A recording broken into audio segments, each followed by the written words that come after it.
1.5 where they're trying to get up, and I think Rush B are just going to be another skull in their collection, but I'd love to be surprised. Well, here we go, folks. We're going to be jumping straight into our very first map of this matchup. It is, of course, going to be Ancient, as we said before. It's Aurora, the favorites to win, coming up against the Cinderellas of Rush B, who've made it here all the way from ESL Advanced. We'll find out which one of these two teams will come up ahead in our very first match here. Yeah, I'm gonna be looking at the likes of like Nota and Texi to perform, and I want the experience of Kinky to come in and start flooding the server. Ancient, map 1.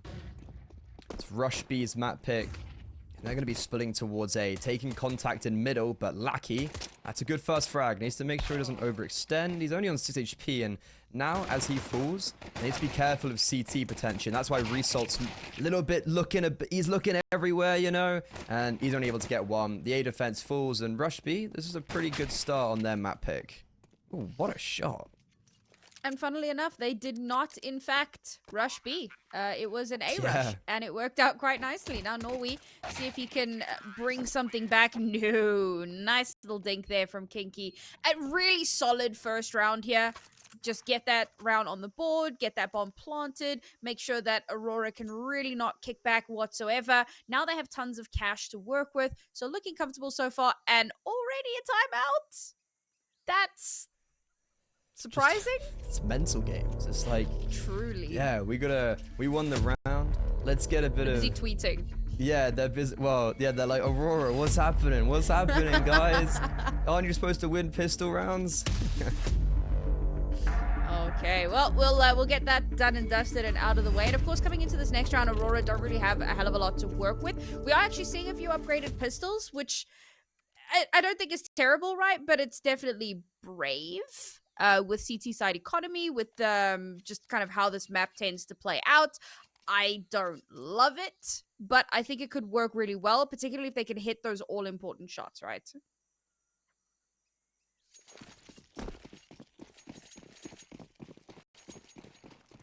Yeah, you know, like, you never want to count them out, and I feel like Aurora especially are a team that I'd be anticipating to get quite cheeky on these pistols. I think they can get a lot of good damage, and damage exactly right there. I mentioned Deco. He is like, it's actually insane how crisp this guy is. I think I've dropped him. I'm pretty sure I've seen him get like 24 frags in the first half once before. So like, if you know, speaks for itself. And that was on Mirage in his last team. I think it was 1 win, right? So a map obviously that he would have played a lot previously. And let's just focus on Ancient now, though. Enough of my pedantics. It's a 4-player stack for Aurora on that B bomb site. There's no lenience there just yet for Rush B, but this is a default that I could see very much going towards that B bomb site, and they're just clearing out middle, and that's exactly what's going to happen. A little bit of util over towards A as well. This is to potentially enable a bit of a lurk here. They're going to meet up. Oh, and yeah, there you go. Lack, pistol out. Absolutely knocks out Kinky. That's a free rifle on board, and that's a ton of information given over. They know now it's not going to be an A hit, so they can start rotating over towards this B side. The util damage is chunky. Rush B, so many of their players so incredibly low, but a bit of over-eagerness here from Aurora means they cannot capitalize. Now with only 2 players left alive. Bomb yet to go down. They've bought some time, but is it going to be enough? Nope, unfortunately not. Still a pretty clean round from Rush B. It's a clean round, and you'd almost think that, like, okay, they'd maybe lose at least 1 player or 2 players, and they lose 1 and that's it. So a very strong start for Rush B, and Aurora now having to go onto the eco. The only benefit I see to when you do eco, when you buy up in the second round, is that when you do have the rifles out going into round 4, you actually have more of a solidified buy. Like, you do have the utility. You might get an AWP out on Deco. He's bought a P250, so I think that kind of answers the question of a no. Maybe would have liked to see him buy a little bit less in the previous round, just so that they, like, you know, with the foreshadowing of, okay, if we do lose, and I could still get an AWP out in round 4, but unless, I don't know, unless something crazy happens, he's not going to be getting it out. And yeah, Rush B, good starts this series. Yeah, we'll see if they can carry that momentum over. The fact that they come out of that last round only having lost one player means that any sort of a reinvest is super minimal. So no big concerns there. And they will have realized that Aurora had forced up somewhat. So they know that coming into this round, Aurora are going to be in some tight economic spaces. So they know that they'll continue having a strong advantage into this one. It was high risk, high reward for Aurora. Unfortunately, the risk far outweighed the reward just in that, particular instance, which means they come into this round, as you can see, with very little to work with. Keep your eye on the fact that there is no kit as well. So should time begin to whittle away, they could be at a massive disadvantage. I mean, if we have even come to a position where a kit can be useful, I'd be very, not even impressed with Aurora, but shocked for Rush B. And Fair. Executor almost runs into the grenades. Executor. Why did I say Executor? Executor. And something I was thinking about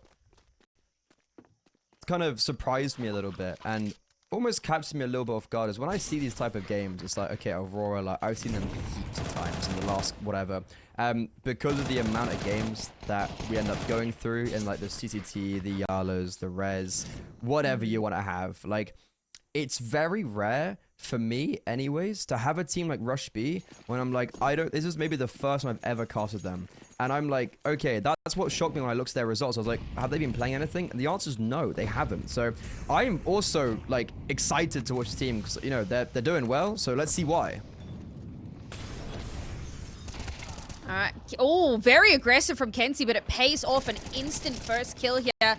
It's going to give them a lot of room to work with. They've taken so much of the space in mid. They've cut off the two extremities of Rush B from one another. So they're going to have to go all the way through spawn or fight through 3 Aurora Gaming players if they want to meet up with the rest of their teammates. However, they've kept all of the attention over towards B. There's a bit of a potential lurk to come through, maybe down towards A long if it gets into position. But Result, great hold on the angle there. That cuts away some of the reinforcements here. Is it the lurk? Is it the push? We're not sure. And so Aurora have yet to rotate. Ooh, Kenzie, make or break him. As soon as he dies now, throws Aurora into a bit of pandemonium because they're like, oh, we don't have anyone actually towards that B-bomb site. That's going to force Norwi over. Lackey. Sniped down. Kiro, what a shot. What a double and what a start to this game. 6-0.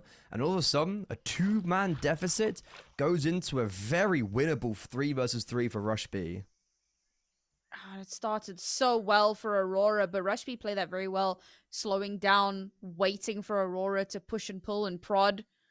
So now Deco in a very important position here, but also a very precarious one. You can see how he's dancing back and forth. He doesn't want to get walked up on, so he's just going to back away for now as the util starts to come through over towards the B sites, and they realize this is where the hit is going to be happening. Norwi trying to hold it down, trying to get a few shots through, trying to deny some space because there's so little time on the clock, but the bomb should, there you go, get planted. 3 versus 3 is still very doable. Rush B so low on HP, and there you go, Norwi to get the first to clean it up. And 2 players left to get through, but once again, still no kit on board. So timing is going to be of the essence here. Executor holding the line through the smoke as Aurora slowly make their way in towards the site here. Norwi gets caught off guard. Kiro to follow it up beautifully. And Result somehow to clutch this. It's not going to happen. He's just going to have to maybe get an exit and back the hell away. What a round from Kiro. I mean, like, obviously, Executor, I think him just on default there, not dying, is probably the most important part of that round. But I think the fact that Kiro even puts it into a winner position with the 3 versus 3, and then with at least one more frag when they're in that post plant 2 versus 3, this is a really poor round from Aurora after it starts off fabulously with aggressive plays from the likes of Kenzie and Result. And now Rush B still keeping their flawless stature, 4-0, and Aurora, I mean, obviously it's still very early days, but a little part of me is like, oh, okay, that's the first gun round done. I'm not worried yet, but that's definitely not like a good sign, especially when these rounds, these games kind of just run away from you. And oh, look at this aggression from Result. Good for 1, traded out, and the 5-7 actually wins out those duels in middle, so Rush B come away negative. And that's not the first time Lackey's managed to get a really impactful kill with a 5-7, but can he follow it up here? He hasn't been able to. Yes, he has been able to recover the gun, but he's not pulling it up. Pistol still in hand. Oh, I thought it was him, but it was Norwi, in fact, that gets the kill. Eventually, however, both of them will get gunned down. But they've brought it down to a 2 versus 2 in a round that they probably shouldn't have. But then at the same time, even though they shouldn't have maybe been in this position, they were in a winning position not too long ago, and they still are, because Deco, sharp shooting, sets Kenzie up for success, but the Molotov in his position, Kenzie is running straight through it, takes a lot of damage, and Kira now ready and waiting, but Kenzie, that's a fantastic 1 versus 1 to be winning out, and Aurora right back on the board. And the fact that they lose so many players is almost meaningless because of the fact that they came into that round with next to nothing, and they still managed to keep one of the guns. They brought in an M4 in, and I believe Resol managed to maintain. Okay, it was still an M4. No, there's an AK. Yeah, exactly. So they do actually manage to hold on to, you know, a slightly superior weapon at the end of that. But the swing from Kenzie, like when he's dancing through the flames, and I'm like, there's no way he peeks this and survives. The fact that he's able to do that and win out the 1v1 is massive, but it's a huge hero play, and if they're going to rely too much on the hero plays, it could become problematic. I mean, yeah, I'm honestly shocked that he won that. I felt like, because it was what, Kiro as well, who was 8-0, so it was like, you've got someone who hasn't missed a beat on the other side, but Deco, the AWP is out. I've been hyping this man up so much. Now let's see if he can actually produce and reward me with some luxurious frags, and if they do cross the line a little bit too far in Donut, he could be greeting them with the 50 cal. Molotov's not going to force him away, it's just behind him. And Rush B, right now, they're just putting pressure on B and middle. And I think the end goal is to come through Donut and go to A. Great re-aggression from Lackey. Same with Kenzie, but the issue is they miss those first early shots. And what I love is that they go, okay, we're going to back away now. Oh, no. That's just honestly devastating. I think if I'm Kenzie there, I don't know how you react to that. Oh, an Executor, beautiful swing. That's a second kill to come through here for Rush B as they now start making their way, you guessed it, towards this B site. Norwi playing the advanced position, flashed out, cannot land the shots, but he's traded out. So much gets done, but unfortunately, Kiro, who yoinked to the AWP, will get the final shot of the round, and it's a 5th round for Rush B. It's looking really good for them. And that round as well, they get a little bit lucky that Aurora actually missed their shots on that ramp aggression. I think that's like, if one player had died there, I think that's the type of thing that sways the game completely. And what I do like is that, as I said, I don't think the goal for that round was to go towards the B bomb site, but they do react really nicely in that default to take advantage of not only the opening kill, but just the displacement from Aurora. Like, you know they've aggressed, you know they've probably not got those crossfires, they're not set up exactly how they wanted to, and even though it was a 2 versus 1 at the end, that was only because Resol and Deco hit some nice shots in a 2 versus 5. So overall, apart from one low buy round loss, Rush B, they've been all over this. We'll see if Aurora can start to bring it back here. Nice result. Beautiful shot there, and that should be a gun recovered if they allow him to. It's a bit tight here, so trying to pick that. Oh, don't worry, man. Nobody saw that. Don't worry about it. This is still so much. Go on. Yeah, I was gonna say, just the Molotov's hilarious, and that Molotov's correct. I think that flashbang wasn't correct. I think that I wanted to go where they are now, but even though the utility is a bit scrappy, surely they get the trade on Norwi. Come on. Oh my god, that's a lot of damage. I was gonna say, oh, like it's fine. Maybe not anymore.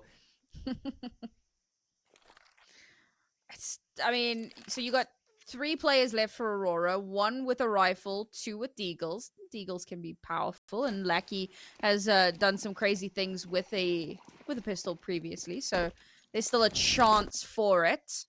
The Rush B definitely have the advantage in a lot of different ways. Lackey forced forward by the Molotov. Could have gone back, but opts to take the aggressive position. Could put him in a lot of danger, but he wins out against the AWP. He is traded out, but that is a massive weapon taken off, at least for the moment. However, his teammates are so far away, so slow to rotate in. Kenzie will win the 1v1 versus Kiro.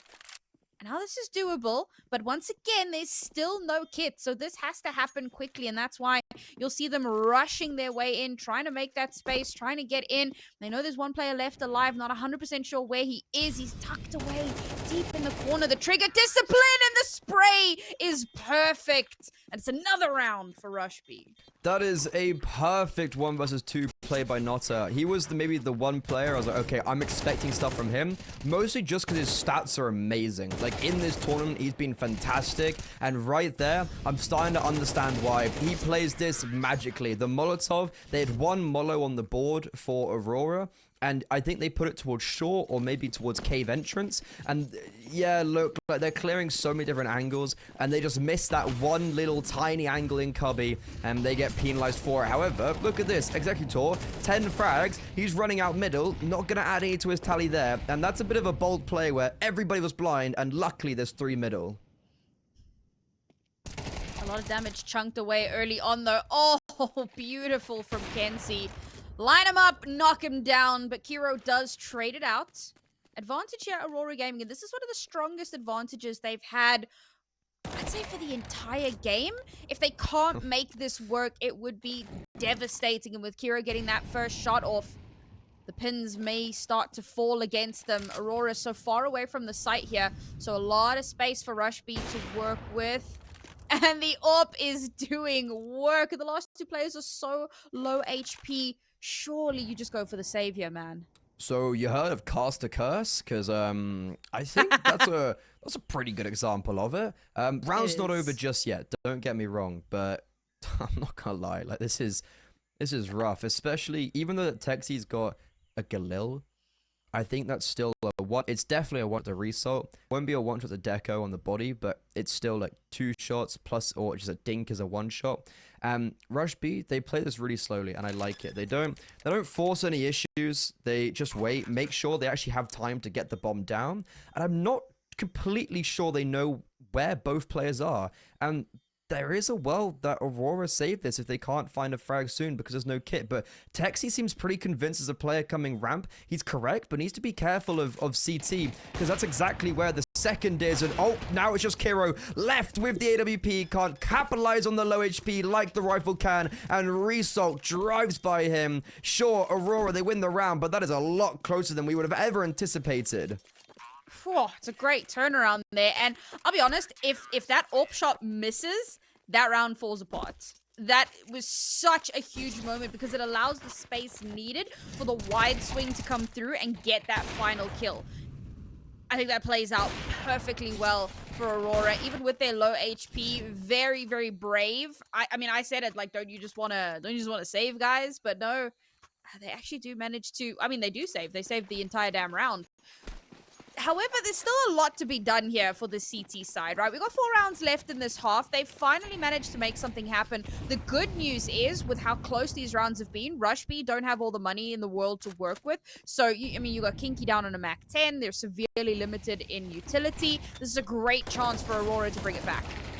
It is a great chance, but Rush B not playing by their namesake, and they're rushing A, and it's working out even more perfectly than you could ever imagine. There's a great mid lurk as well from Executor, so even though he's been going a little bit faster and they've been putting a lot of resources to get him out in that position, he is actually used as a last prong to, I think, actually get the first kill in the round as well. And then on top of that, it's all curtains right here for Aurora. And the one thing I was going to say in the last round was Rush B have been doing really well at defaulting, and they've been catching off Aurora in these mid rounds. So I wasn't a huge fan of them going for a faster play, maybe like contacting up A, or when they contacted up B, I was like, look, maybe you could just continue what you're doing. But they proved me wrong. They heard my thoughts, and they proved me wrong by rushing A, and they do allow the saved AK and AWP. But 7-2, this is a great start on their map pick. Let's be real, for a team called Rush B, they do very little rushing. But it does definitely work out in their favor, like you said, right? Great defaults, great mid-rounding. And Aurora really seem to be struggling with this tempo. And I say that, but even when they go for the rushes, they still kind of fall apart at the seams. And it's a tough call, right? If they're going to rush you, you might want to fall back. But when you know, when do you make that call? When you decide, okay, this is definitely going to be a rush. It's a tight position to be in. I love this early aggression. A great molly from Result. Dexter gets actually completely stuck, but Dexter will trade. Kenzie, we've seen him do wonders in that position before, but this time around, he's going to get taken out. And once again, advantage rush B, but still a lot of space for Aurora to work with, particularly this MP9. I mean, the MP9, it's in an ideal position for its caliber. Don't peek. But Oh, I don't man. know. This is a game of cat and mouse, and Deco, well, he's more of a gorilla in this affair. He's the king of the jungle. Smoke down, almost gets spotted off, and Rush B, they have the man advantage, which is not something I would have anticipated after great mid utility from Aurora, great flashes, great Molotov. They know Executor's getting very aggressive majority of the rounds, and even though he didn't get aggressive in the last, like, you know, still had that mid lurk, but it's just that trade from Texi, and then Kinky getting his kill in Cave. Aurora, though, they have the right idea. 3 players now towards this B bomb site. The SMG's up close and personal. He's going to see the utility. He's going to get ahead of it and drops the bomb. Now confirms that this B bomb site is under siege. And with 25 seconds left, they can go back A if they want to. However, the bomb has to be picked up. They fight and they fall. Aurora together in a triumphant stand triumphantly. I think that's probably one of the things that has really been a thorn in the side for Aurora, because Rush B, they don't really fake. They like pick a site and that's where they go. And Aurora have been pretty slow to respond. This time around, knowing that it's looking like a B hit, having all 3 players there playing off of one another perfectly, they're able to bring the round back under their control and clutch it out. I think that we need to see a bit more decisiveness. And it's hard because you don't want to get caught out. You don't want to get caught in a rotation, caught with your pants down. But sometimes you've got to make those tough decisions. Now for Rush B, back down onto pistols. Realistically, this should be an Aurora game. And with Lucky getting those first 3 kills, I think it should be. Yeah, not much of an investment. So not really much expectations. Good resilience for Aurora, though, to be able to bring themselves back into this half. 5-7 half would be more than fine. And as we go into the final round of the half then now, round 12, Aurora, they have the money, they have the funds, they have the means. There's no AWP up on the T side. Nota, who hasn't been maybe as explosive as the likes of Executor and Kiro. He's a little bit disheartened with the non-primary rifle. I'm interested to see if they go for a default, which has been working out so well, and if they send Executor out mid again so fast. He's going towards middle, and I think they might try pop him through. I'm not really sure. He's standing like he's poising, that he wants to do something, but I don't think they're going to act on it. So much utility around the map from Rush B, and that's been another key point for them. Their info denial has been fantastic. This time around, however, heavy lean towards B. I mentioned they don't really fake terribly often, but look at where the bomb is. It's making its way over towards A potentially. Now, of course, should they get a nice early pick on B, should they get control of the site, the bomb should more than likely rotate. But for now, I mean, they're doing a great job of kind of keeping Aurora distracted as much as possible. And Aurora not willing to take the bait.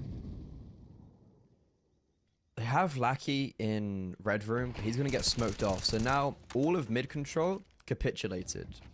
That's a big issue for Aurora. And they're going to go and lean on this B bomb site. As you said, I'm looking at that bomb. I'm looking at Texi, and I'm like, okay. He's moving towards A with that bomb. In the meantime, though, we've seen this type of aggression from Aurora. This time it's actually going to work out, and yeah, they're going towards A. They're going to go through Donut. 4 players were over towards B from Aurora. Deco gets shrapnel to the feet. He knows it's 1 A main, and he drops the bomb. 30 seconds. Time's going to be an issue here, and utility is even further an issue. What? Executor? How is he doubled down there? Deco's still alive. Deco's still nailing shots, and the 5-7's wielded. A hat trick will send Aurora to 5 rounds. Let's see if they can continue this in the second half.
Some well-timed, well-played moments from Aurora bring them back into fighting position here. A 7-5 half in favor of Rush B. It was looking pretty one-sided, but Aurora have the chance now on their T side to bring back that control and maybe win out this map. This pistol round is going to mean a lot, and Rush B, I guess they're, like, you can't Rush B against them. Is that kind of their name as well? Like, the defenders of B, they're the attackers of B. It's like their domain through and through. Basically, what I mean, Aurora try to go B and die very quickly. They don't even get on the bomb site. They don't even get up ramp. They die at the gates.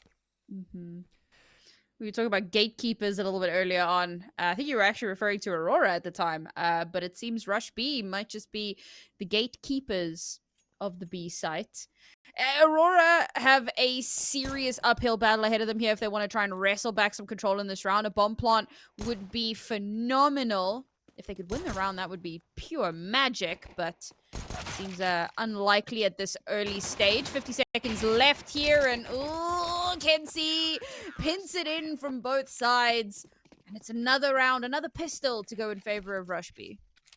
Yeah, the only thing that I kind of see for Aurora that might be playing to their deficit because of how many tournaments they've been playing recently is just that. They've been playing so much. Like, they've gone from LAN to LAN. They've been playing a lot of online cups. Been playing against a very high level of opponents. And I'm pretty sure I saw someone on Twitter saying, like, Resalt's flat got flooded when he was in Mongolia. And that also their coach broke his legs. He fell off the stage. Or something like that. So, you know, they've had a bit of issues recently, and they've had a lot of traveling. So that's definitely going to play into the hands of Rush B. And right now, they're taking that by the scruff of the neck. 8-5.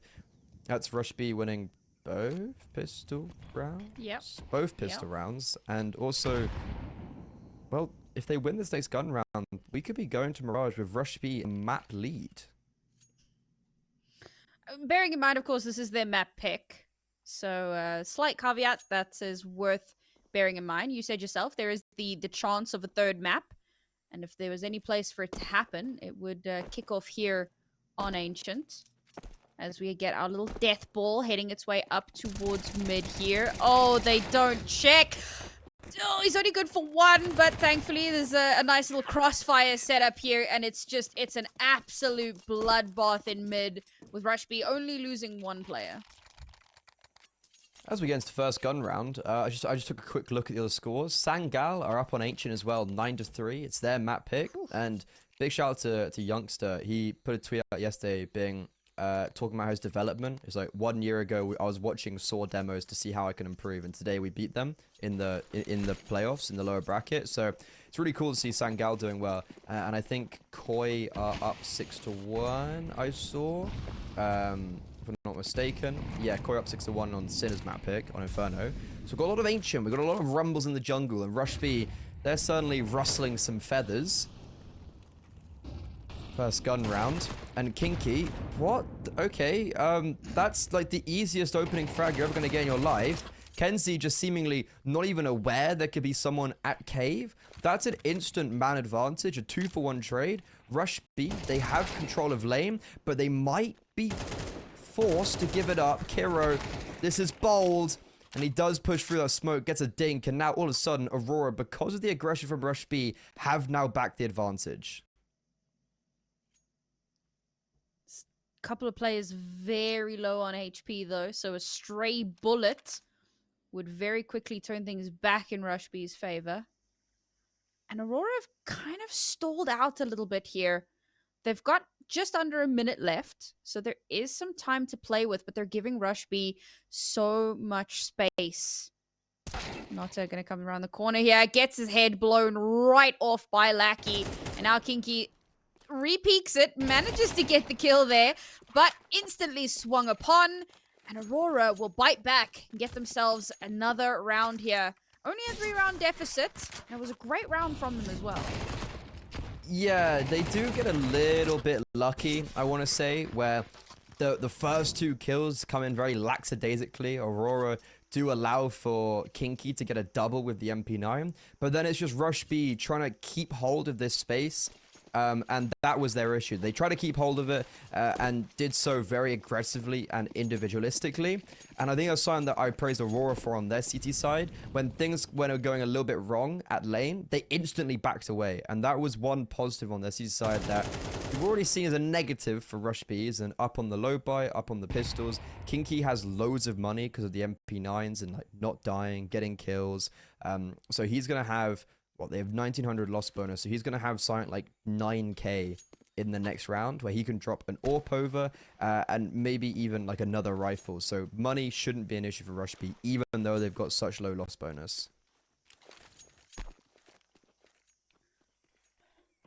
Money, of course, a very important factor. I love that they've gone for that like crazy stack over towards B, and despite the fact that the first kills come through on A, they're still just kind of vibing. Not too much more to be done in this round, I suppose. Bomb's gonna go down completely uncontested. I think once that does go down, Rush B will come out for the retake, maybe? Maybe? Guys? Just gonna, I mean, they're on just the USPs. They're gonna see if they can get like an exit frag potentially. See if they can stick together. Anyone may carelessly come into their crosshairs. They can bring that Galil or AK into the next round. And that's exactly what they're going to do over in Cave. Stacking 4 players. If anybody walks into their traps, they're going to get ensnared. And Aurora, I don't think they're even going to do that because they know exactly what the sus is. I mean, I don't see a world in which they do this unless they like 3-person swing it. And even then, it's probably not worth. So hold on to your weapons. Don't give over anything unnecessarily. We head into the next round. Oh, a little bit of spray there. Doesn't actually connect onto anything. If they'd been somebody there, that would have been hilarious. So Rush B come through with 4 players alive. And of course, they denied that extra little bit of cash over to Aurora for getting those kills. It wouldn't have made the biggest difference in the world. But, you know, it's a matter of principle. And if they can keep these rounds close, then it can definitely make a difference long term. Aurora not yet in the most comfortable position economically, so every little bit does at least help. So Rush B now going to be able to buy in, as you said, right? Not in a lot of danger economically.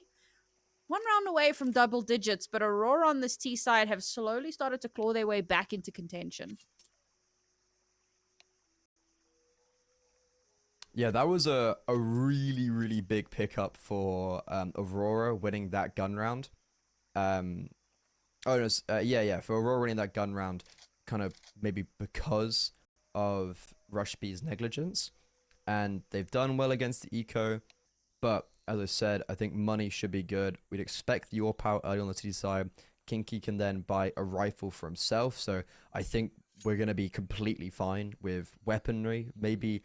For instance, like Nota only has a smoke, so he's gone for a kit instead of like a double flash, which I think if we can get a kit out on everybody else, it's probably fine if he doesn't have a kit.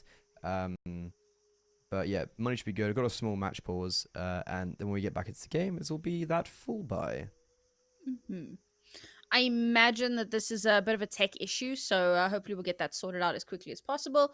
We want all of our players to be firing on all cylinders. We don't want any bugs in the server to cause chaos and havoc. So what do you think, right? We had our predictions about Aurora winning it out. Aurora started to have a little bit of a comeback so far on the map. Do you think they'll be able to steal this one away and make it a 2-0? A lot of these questions, I think, are going to get answered in this next round. I think this is going to be a very... Cop out. Well, no, but I mean, like, I think, like, it's really something that, like, this is the round where I think those questions do get answered, where, like, if Rush B win this, then okay. They're back on fighting form. I think if Aurora win this in a cleaner fashion, I'm going to start believing. But I still think that Rush B are right now in the driver's seat. Even though it's 2 rounds that separates them, I think they're in the driver's seat for this map. Okay. Less than bold prediction, but I've never known you to be entirely inaccurate, so we'll see if that does come to fruition. I don't know. A lot of people wouldn't agree with that. That's okay. They don't know you like I do. It's all for the content. Alright. Some good map control here from Rush B. They have left A more or less open, but that is somewhat standard. And they have come to reinforce pretty darn quickly. Nota will catch the lurk. That is massive. So now they have the player advantage and they can begin to kind of pincer in. They've managed to buy enough time to stall a plant from even being attempted. And Aurora kind of have to commit at this point. There's no chance of turning away, of trying to head over towards B, and some spam through the smoke will get yet another kill here for Rush B. Aurora yet to plant. Oh, dear Lord. Taxi getting yet another one. Bomb is lost. And then their lurk is still chilling in mid, so far away from anything. But Resort will be able to get one for himself at the very least. There you go. Lackey activates as well. Oh. They've kept this somewhat close, but somehow 1v3 has to be the call. And nope, can't be done. We're just going to back away and hold on to the weapon. I'd honestly love to tell you what happened that round, but I'm really quite confused at like what Aurora were doing. So you have two players that walk out A early. They get complete space, and I think a big part of that was they weren't anticipating for it to just be like theirs instantly. Like the bomb site was straight away in the hands of Aurora. The bomb and then a second player, so it would have been a fourth player. There's 4 players on the bomb side, and then you had, I think Norwi was the one that was lurking. It was even Norwi or Kenzie that was lurking on shelf. And I think Aurora just didn't really anticipate that Rush B would be giving up that bomb site so early on. And the bomb was not in a position. It was there was no like cohesive unit. There was 2 people split apart. There was like 2 groups of 2. And the bomb was in that latter group. So the bomb never gets to the bomb site in time. And by the time he does get there, their lurk has already died. So Rush B have full confidence that it's not going to be the B bomb site. And they go over towards A. Aurora, that's a really poor round.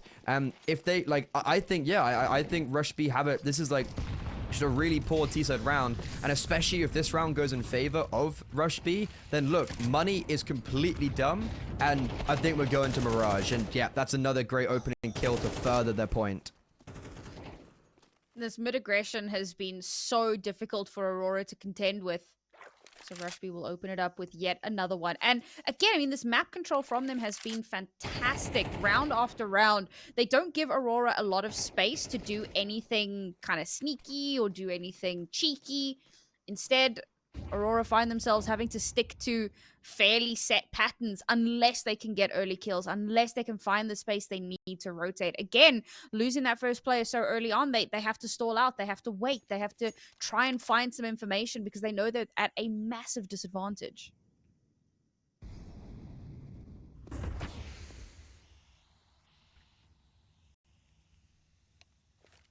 It's just like, there's a disadvantage of having a player down. Obviously, you're in the 4-5, but it's just a disadvantage of being like, you've got no map control. Like, Kira's got full control in middle, so it's allowing still for 3 players to be towards B.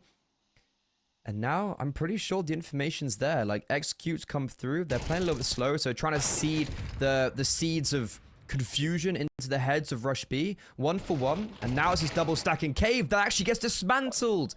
Because of, because of the one player going, so because of Nota going 1 for 1 on long, he dies, and it puts both Kinky and Executor in this really uncomfortable position where one player has to look kind of towards the bomb site, one player has to look towards cave. They're not really playing that like 2-player position as well as it can be, and Aurora, I honestly do not know how that round goes in their favor that cleanly.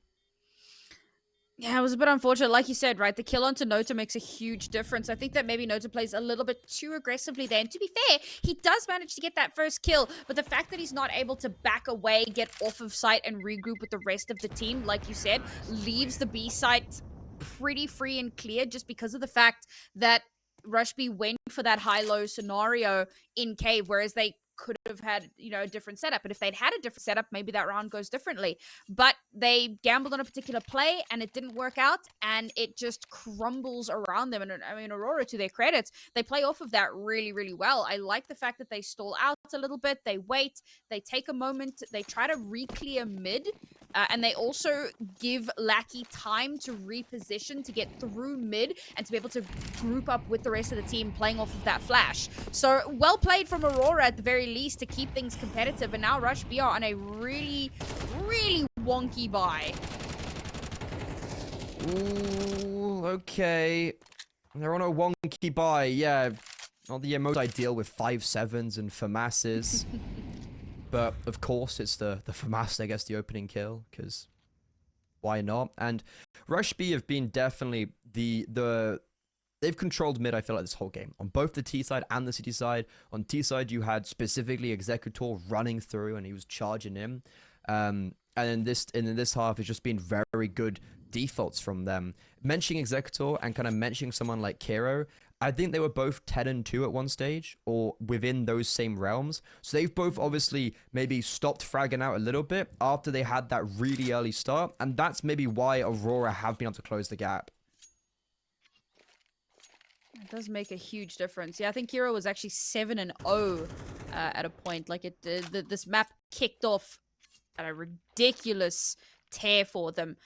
And this round starts off really well for Rush B because, let's face it, Lackey and Result have been doing a lot of the heavy lifting so far. A lot of those clutch kills, a lot of those important multi-frags that give them the space that they need. So taking Lackey offline, huge advantage here for Rush B. This time around, not going for that same map control. How do you keep doing this, bro? The pistols have been getting unreasonable amounts of value throughout this map. And again, the FAMAS will just go absolutely crazy, get yet another kill. I mean, that's it, right? Like, there's literally nothing to do here. Sure, you've got to lurk all the way through the freaking CT spawn, but how much is that realistically going to accomplish? Well, it's GG. Nothing, because there's 10 seconds on the clock when yeah, like, again, very disjointed. That was the similar theme that I saw, you know, when I mentioned when they were going towards A, and it was like this really weird disjointed execute. That feels something the same. You have one player maybe mid, one player out A, two players trying to go up at B, and it's like, so what's actually the plan here? Like, what are we actually trying to do? And I feel like Aurora needed tactical timeout because it does seem as a big breakdown in comms. It seemed a little bit messy. Me and Alan were commenting that it felt when we saw Monty play, there was a big lack of communication. There was a big breakdown in them. And then I saw a tweet with Stiko being like, oh yeah, we did have comm issues. And I was like, okay, banger, we were on the dot. And it feels like Aurora here, that's a similar sentiment going for them. Yeah, and it's a rough position for that to be happening, right? Lower bracket, trying to get that, you know, sweet positioning. You can get yourself into EPL in a good foot. But again, I mean, I feel like we just have to bring it back to Rush B and the fact that this is a team that has made it through advanced. They have completely, you know, thrown everyone's expectations, blown us all out of the water. They continue to just keep tearing through now, staring down the barrel of another round, bringing us up to 12 and putting us on map point if they can get through this one. Result already offline. That rifle not going to be recovered, it seems, as Lackey's just going to push his way up through mid. Could get a solid lurk out. Oh, the shot to be fired will be heard, will be punished. Oh, a bit of a team kill to come through, but that's okay. We're still at the advantage here. Last two players, every single angle is covered. They cannot make a move without being spotted, and there it is, the 12th round for Rush B, and Aurora definitely floundering. Okay, yeah, so you mentioned it wasn't a bold take, but I think when I said that, like, okay, Rush B looked like they're winning it out, that has exactly formulated. They've looked like the stronger team throughout this whole game. And, okay, we're not over yet. It's 12-8. It is map point, and it is Aurora on Tech 9, so we're not looking at the best of purchases. But, yeah, Rush B, they have really felt like they've been in charge of this whole map, and it is their map pick. I did say it had a world to go to a third. I still think it does. I still think Aurora win out Mirage, but it's going to have to be a bit of a change up from what we're seeing right now. Like, we're seeing very disjointed Counter-Strike, which I think will be a theme that can carry on to any single map. And now it looks like it's going to either end on the A-bomb site or continue this map on the A-bomb site. See which it shall be. Aurora already taken up some space. Quite advanced positioning. Rush B, opting to take the fight directly to Aurora, and they will win out on almost every single one of these kills. A couple of trades to come through. Norwi now has to somehow 1v3 clutch. All he has to play with right now is the Deagle, and his head will get blown off by Kiro. 13-8 Rush B will take their map pick of Ancient, and they looked pretty damn good on it from start to finish, it must be said. Aurora definitely felt like a bit of a fish out of water, and I think that's really surprising because they've had some really good results on Ancient. I was expecting more raw off the back of that, but aside from that, I mean, they have had some incredible performances over the last couple of months. So they come into this map presumably feeling confident, knowing it backwards and forwards and inside and out. They've played it 23 times in the last 3 months, and they've won it 20 of those times. So with only 3 losses under their belt, you've got to believe that they're going to be feeling good. So here it is, folks. We jump straight into our second map of the series, Rush B versus Aurora Gaming. And, well, tournament lives on the line here for Aurora. They need this win if they want to advance in the bracket. And it's also, look, like one of those losses was against MIBR in a grand finals at ESL Challenger Melbourne. So it's not exactly like they're losing to bad teams as well in like these not so important games or whatever. Like they're losing in grand finals, which means they're still able to get to those positions. And also that means they haven't made it to ESL Pro League yet, 'cause they haven't won a Challenger. And so this tournament does have some extra weight to it. And now with a map down, Deco, that's a great start. Executor rotated off that B bomb site, and they ended up playing 4 players towards A and middle, and that's going to put them in a bit of an uncomfortable position, considering, I was going to say it's a 4 versus 5, but that kill makes it a 4 versus 4 retake for Rush B. It's definitely doable, and Aurora will make things that little bit more one-sided as they get yet another kill here. Now Rush B trying to put on the retake. 1 kill to come through, but it is instantly traded off. Executor now head-to-head, toe-to-toe, but cannot win out that duel. Noda now has to 1 versus 2. Both players positioned so well. It's a great swing from Deco while the head was turned, and the first round will go in favor of Aurora. Rush B winning the first 2 pistols on our previous map. This time around, Aurora will bring that pistol right back into their control. Well, that's a little bit more like it for Aurora. Yeah, as you mentioned, they didn't win a single pistol round on Ancient, and I think that definitely was a big part of why Rush B not only got a good start, but were able to end off that map. One thing I will say though is that, like, look, Rush B did have only 1 player on that bomb site, so I think that was definitely a very difficult retake to ever be going into. So sure, Aurora win it out, but I think that was always the expectation. I would have been really shocked if they hadn't won that post plant out. Rush B not opting for the same force that we saw from Aurora in the previous map, and, well, with good reason. They go for a bit of a mid-rush. They're trying to get a pick-off if they can, trying to keep things a little bit expensive, but it's an absolute spray down. And Kinky's the last one left alive. And again, it's just trying to do a bit of damage if you can. Try to take a gun away.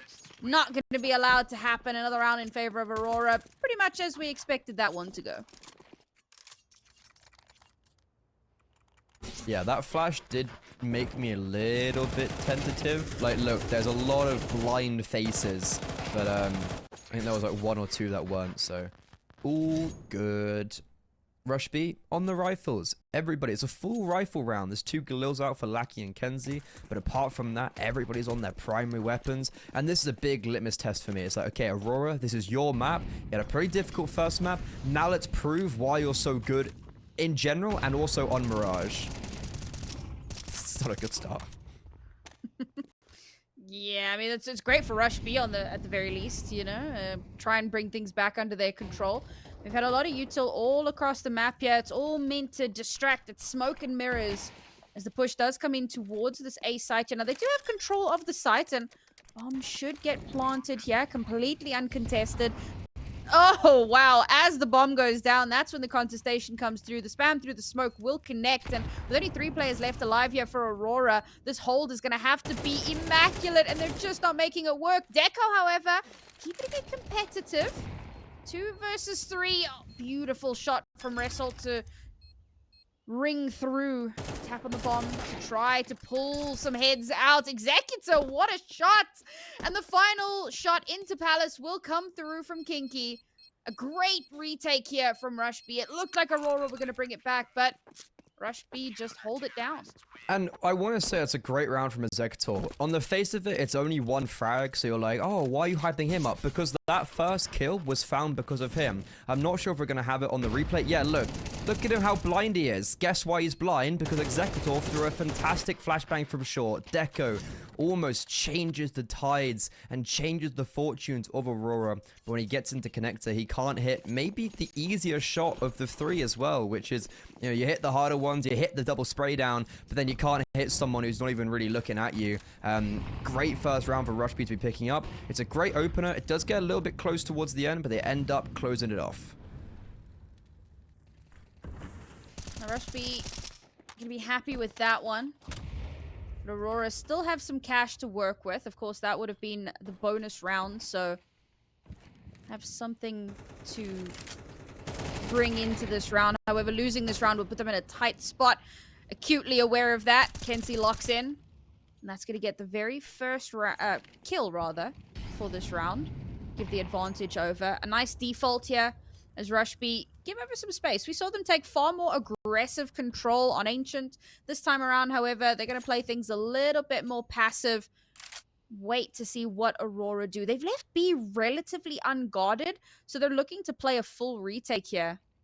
Maybe Executor can catch a rotation.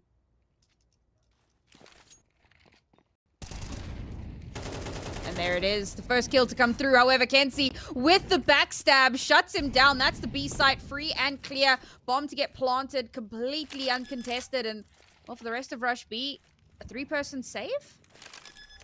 I don't hate it. Yeah, I quite like it, actually. And I think that's how the round was set up, where you do have Executor in maybe this isolated island. Like, you have no mid control, and that's why we do see Kenzie just backstabbing him quite for free, because there was no information that could be the case.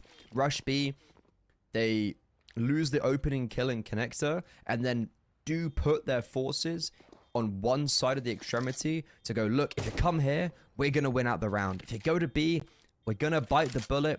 Executor's probably going to fall, sending him to the slaughterhouse, but we're going to save 3 rifles because of it. So Aurora, they do find a nice rebuttal, but they're not out of it completely because of those saved rifles for Rush B. The only thing I will add is that last round when the retake happened, it could have been a lot cleaner, and now you start seeing if it was done cleaner, there'd be better money on the board for this repurchase.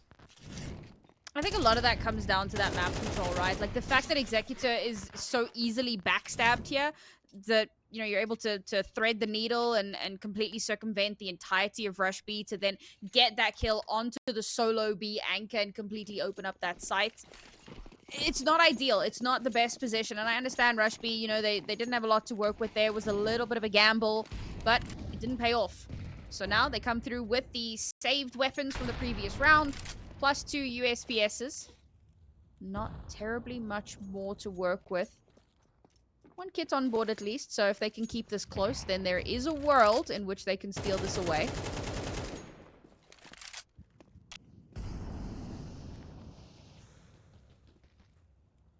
Some solid early pressure from Aurora as well. Oh, Lackey trying to do the same shenanigans as the previous round, but does get caught out, so they know that there is some presence in towards middle here.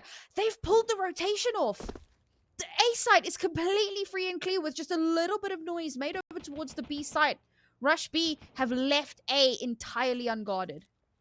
It's just, I think it's kind of a similar sentiment to that previous round, where if you spread your forces thinly in this round where you have 2 A1Ss and a FAMAS and also no utility, then you're probably not going to be winning it out. So they again bite the bullet. They go for a gamble stack. They've gamble stack A and then Aurora went B. They gamble stack B and Aurora go A. So Rush B, they've unfortunately had the wrong thoughts 2 times in a row, but what it will mean is that the 2 A1Ss and FAMAS can be saved as the next round, where they only have 2400 loss bonus, if I'm not mistaken. Maybe, yeah, 2400 loss bonus it would be, and where utility could be a little bit scarce. They're actually going to have a pretty good purchase because of these saved rifles. And Aurora, I don't even know if it's worth going for the hunt, because you know they can buy in the next, so it's like, do we need to be giving up rifles of our own?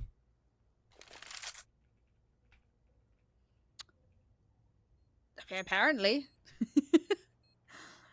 They definitely feel confident that they'll keep it fairly one-sided if they do push for this.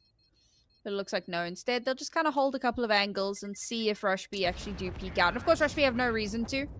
There's no world in which they have to move from their position, so not too much to happen here as the round goes the way of Aurora Gaming.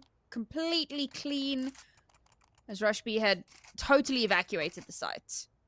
Now, a little bit of cash to work with. Kiro's got AWP in hand. That could be a difference maker. But I really want to see Rush B taking more of that map control. It's crazy to me that we come from Ancient, where they consistently had a finger on the pulse in every single area and were slowly circumventing or encircling Aurora. Whereas now on Mirage, it's kind of felt like they leave so many gaps open and so much space for Aurora to take control of. Yeah, the issue just has been as well a bit of like not having the economy, having a man disadvantage. I think they've been in very just uncomfortable situations. It's been just a weird start of the half for them. And now as we go into round 6, there's no more of those excuses, right? You have everything. You have full rifles and all power for Kiro. And now also Nota, who alongside Kinky pushed ramp, but they've dissected. And Nota, with his continuous push, is going to find the bomb. So this default needs to be very careful, because when they come back and pick up that bomb, Nota will be striking. And he's actually maybe going to take matters into his own hands, clearing out the B bomb site. There's one player there. He's holding his trigger, seeing if there's any more. He gets the kill, but so does Lackey over in short. And now it starts to be a little bit scary for Aurora, because they know that the bomb has been lost. So they're trying to fight their way forward, see if they can find these kills so they can maybe send more players to go hunt Nota. This is going to be a big interaction. Nota kind of has to get both of them. Playing around the stairs. They don't find him. He catches Lackey off guard. Misses the first shot, but Lackey can't get out. And there's no support from Deco. 25 seconds left. And look at this. Kinky, who pushed ramp. They knew he was there. He'd already got a kill from deep ramp and completely catch them off guard. Rush B. So many different prongs moving at the different moments. And Aurora have no idea how to deal with it. That's the map control that I was waiting for, that I was hoping for. I love that aggressive push all the way into their spawn, wrapping around, getting the kill, getting control of the bomb. The fact that he's able to then get that second kill is huge. It then confirms their control of the bomb. So even when he does get traded out, Rush B have already rotated in towards mid. So the moment that Deco peeks out, they cut him down. And he has absolutely no chance. It was a beautifully orchestrated round from Rush B. We need to see more of that. It cannot be a one-and-done scenario. We head into this next round here, and, well, smoke spam goes the favor of Aurora. Goes in favor of Aurora, and Kiro, he's going to have to start hitting some shots. He's had 2 very good opportunities. Because he hasn't taken them, Aurora's still a flawless round. Executor, similar, pretty good opportunity. This time he'll take his, but only for 1. Molotov needs to be careful, and only 8 HP. That could tickle him to death. And he's a 4 versus 4, but Aurora, they're kind of lucky stars. They've got out of this scrappy connector play in a pretty decent position. It was a great trade-off from Executor, literally from Narnia, to get one of those kills. And now Aurora kind of stuck in mid, waiting for an opening, right? So a lot of this kind of hinges on Result. I thought he was going to go for a play there, try and get a kill, and then open up the site. Because, of course, they can't be 100% aware of where every single Rush B player is. Oh, peeking out, dueling against the AWP. This time, Kiro will connect the shot. Unfortunately, pulled out the USPS, and now there you go. Result does, in fact, activate.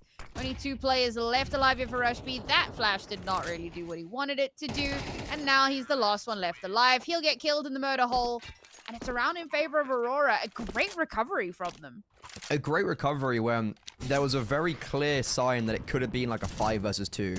Like the AWP missing, Executor only getting 1 hit, missing his lines a little bit. And yeah, Aurora clothesline everybody very nicely. They're playing exactly how I imagined they would be playing here on this second map. It's unfortunate that it's going to probably go to a third. They would have loved to take Ancient, but if we do go to Nuke, Aurora, they've been super consistent, beating Parry Vision and 3D Max so far in this tournament on that very map, and both in very dominant manners.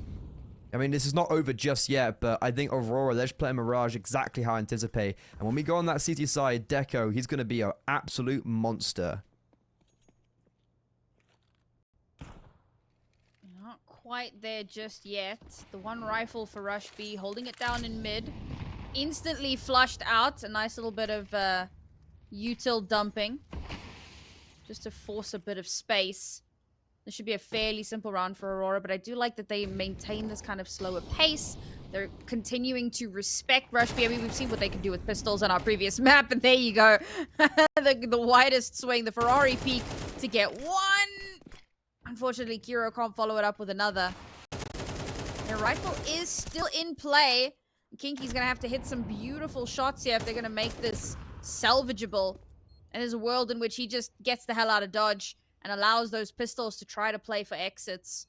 You don't want to lose that rifle unnecessarily. Money becoming a bit of a problem. Now Deco.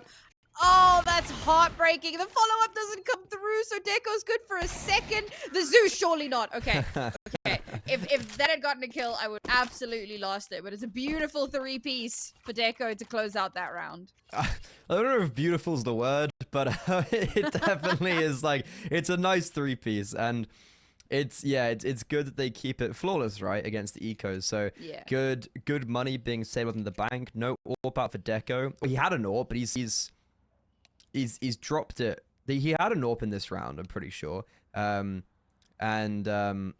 the Zeus's, he was so close to being electrified twice. But probably for his own mental sake, it's good that he didn't. It's really interesting now. Rush B, They took a low buy. They're going to be going on to the full buy. And I think this is a big round, but if they lose this, we're really going to see that first half slip away from them.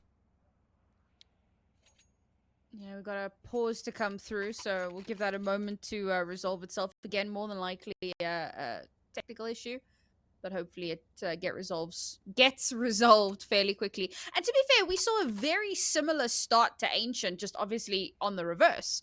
So there is a world in which Rush B bring this back. They have got a bit of cash to burn into this round, but this is kind of a make or break round for this half, right? It's kind of like, funnily enough, it's similar to the last tech pause we had when I asked you, do you think Aurora are going to bring it back? And they were in a pretty similar spot where, depending on how that round went, it would determine a lot of how the rest of it played out. And I think for Rush B, losing this round is going to put them in a pretty precarious spot. Of course, they do have loss bonus to work with, but seeing how low they are on cash as it is right now, it's still not going to be the best position to be in. So Aurora, as you said a moment ago, looking poised to kind of run away with this first half. Rush B are going to need a lot more here, and this is their CT side. So to have it be this kind of one-sided, to have it feel like they really just haven't loaded into the server, it's not the best way to start it off.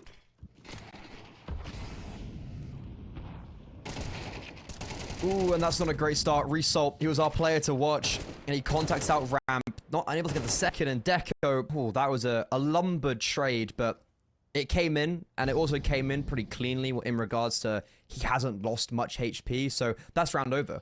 Like that's it. Unless something really falls apart here for Aurora. I was going to say Kira rotating CT would be definitely something that could get dangerous. Executor and Ladder, he spotted two players, but both times he's been able to get a frag, and yeah, the round's over, and it's all because Resort and Deco just contact out the A bomb site. It's a really nice change of pace, looking away from their normal defaults, and that's 7-2, and another gun round Rush B just done. I mean, over before it even began, really. Like, it fell apart at the seams. And, I mean, this is more of what we were expecting on Ancient a little bit earlier on, but Aurora, they've definitely had a moment. They, maybe had a bit of a team chat and pulled themselves towards themselves a bit more. A bit of noise being made in mid here. Executor will get yet another kill. They're keeping it expensive. which is definitely the most that they could have hoped for in this round. Sexy, oh, not going to be allowed to keep that weapon, unfortunately. So they will take one into the next round. They did take a lot of guns away. They will force that reinvest. Aurora not too hampered by that at the moment. You had one player with over $11,000, so it's not a major concern, all things considered. And as we get closer and closer to the end of the half, we're getting to that kind of too little, too late territory. So unfortunately for Rush B, they needed to be doing stuff like that much earlier on in the half. 2 rounds to go. Nope. Never do maths on stream. 3 rounds to go. And Rush B in this one, 1 rifle and some pistols to try and make a miracle happen.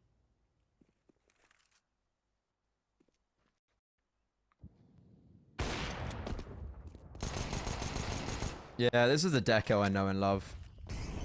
Just farming up them ecos. Ecos? Ecos? Cut him down. Miko? What? Mikos. Well, Deco's not very meek right now. And, yeah, Executor, the only worry was that A1S, and he gets naded after getting a first, so... Nice. Aurora? A bomb site's open. Deco has repositioned towards Palace, and this might catch off Kiro, who's rotated from B, and has also picked up an AK after an opening kill from Executor. Surely he doesn't catch them off guard. Surely not, right? They're all coming. Surely he doesn't get a multi, right? Oh, God, okay. A little bit of spaghetti there. Some shots ringing through onto Deco. 4 HP, but Deco just that little bit better. And yep, that's going to be a save on the final AK. Yet another round just swinging dominantly in Aurora's favor. This is not looking good for Rush B. And I mean, it looked like they were trying to take that map control again, right? You had a player all the way out top mid looking to try and gather some space. But by the time he gets anywhere where he can even think doing anything, the entire team is dead. Like, Aurora are so explosive in early onto the site. Rush B just have no response.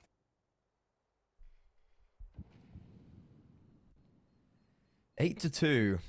And Aurora, they've been keeping Rush B on their feet, changing up the narrative of these rounds, changing up the default. So it's been something that I can't really say Rush B seemingly are knowing how to deal with it. Going around the next though, there's always a possibility for an 8-4 half. This kind of 8-2 position is a very... It's like being 2-0 up in football. You feel like you're in a good position, but then Rush B get 2 rounds here. They get the pistol round. Oh, would you look at that? They're back in the game. It's potentially one of the more dangerous positions to be in because you're starting to believe that you're in the lead and you've already won it, but then it can also slip away from you so quickly and you lose the momentum at the half when it shifts up. But Norwi, not known for being an AWP on Aurora, gets killed with his good spawn. Nota's also been tagged down, but Executor, that's a great rebuttal and also just a really great flick from him. Rush B had 3 AWPs at the start of this round.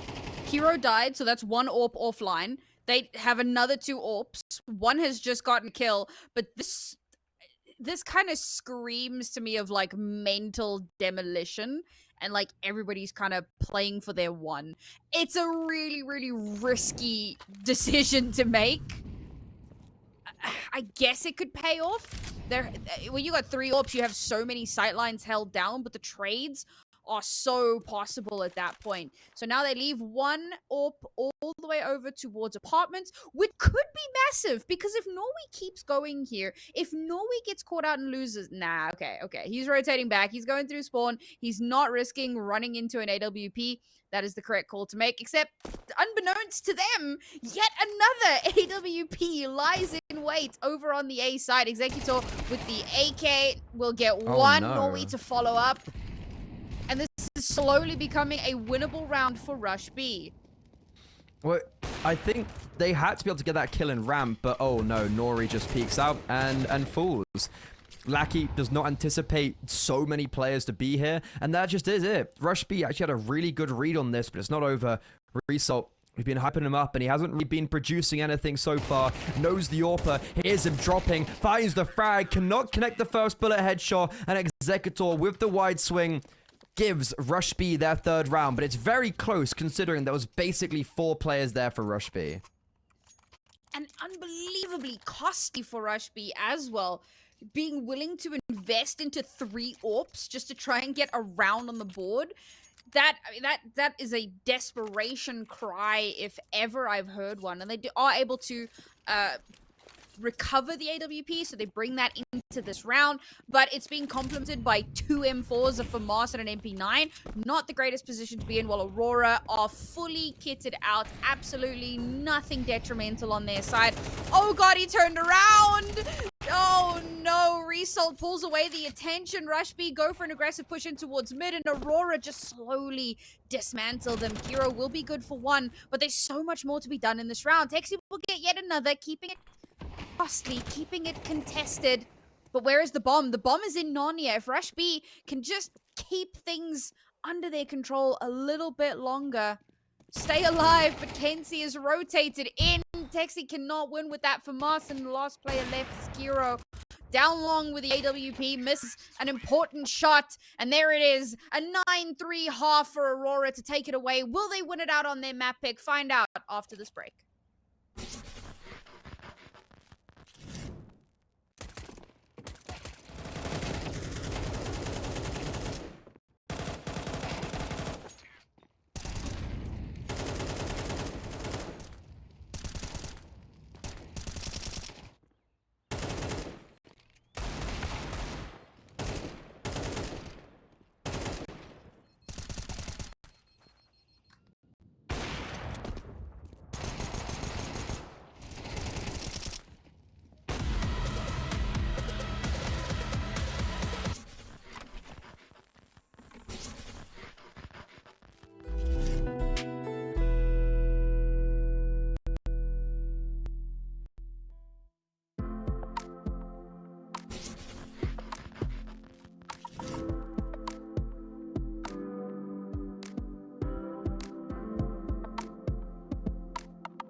After losing map number 1, Aurora, they bounced back pretty dominantly. A 9-3 half on the T side of their map pick. Now onto the CT half. I think it's a matter of time until we get sent to Nuke, our 3rd map.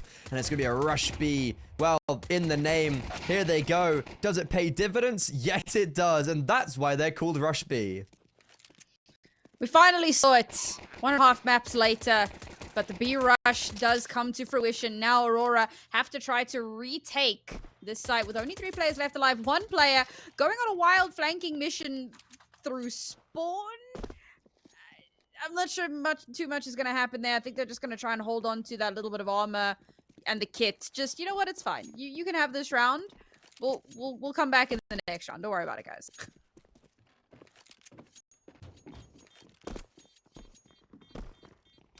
Yeah, this was a one of those rounds where you just kind of forget. And Rush B, they have now won 3 of the 4 pistol rounds in this series, but after they lost that first pistol round, we saw how difficult it was for them in the rest of the half. And Aurora, we did see them buy up last time they lost a pistol round, and they were on the city side.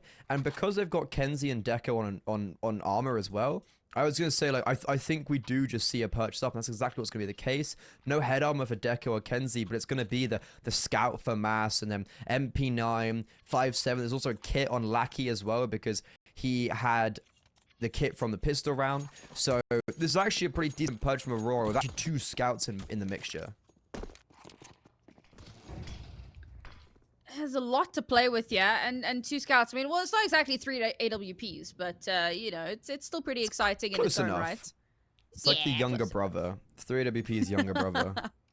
Don't talk to me on my son again, kind of vibes. All right, Rush B, what is the play here? Realizing that probably there's a level of awareness. They did this exact same thing on Ancient when they lost the first pistol on the CT side. They forced up. And it didn't really work out for them, but now, you know, we're here on Mirage, and Rush B realize, okay, they're probably going to force up again, but they've looked really, really good. We can't really disrespect them here, so we've got to keep this clean as humanly possible, because Aurora put themselves on a beautiful footing. If they can win out this round, snatch things away, they kind of reset the economy for Rush B, so it makes things devastating for them.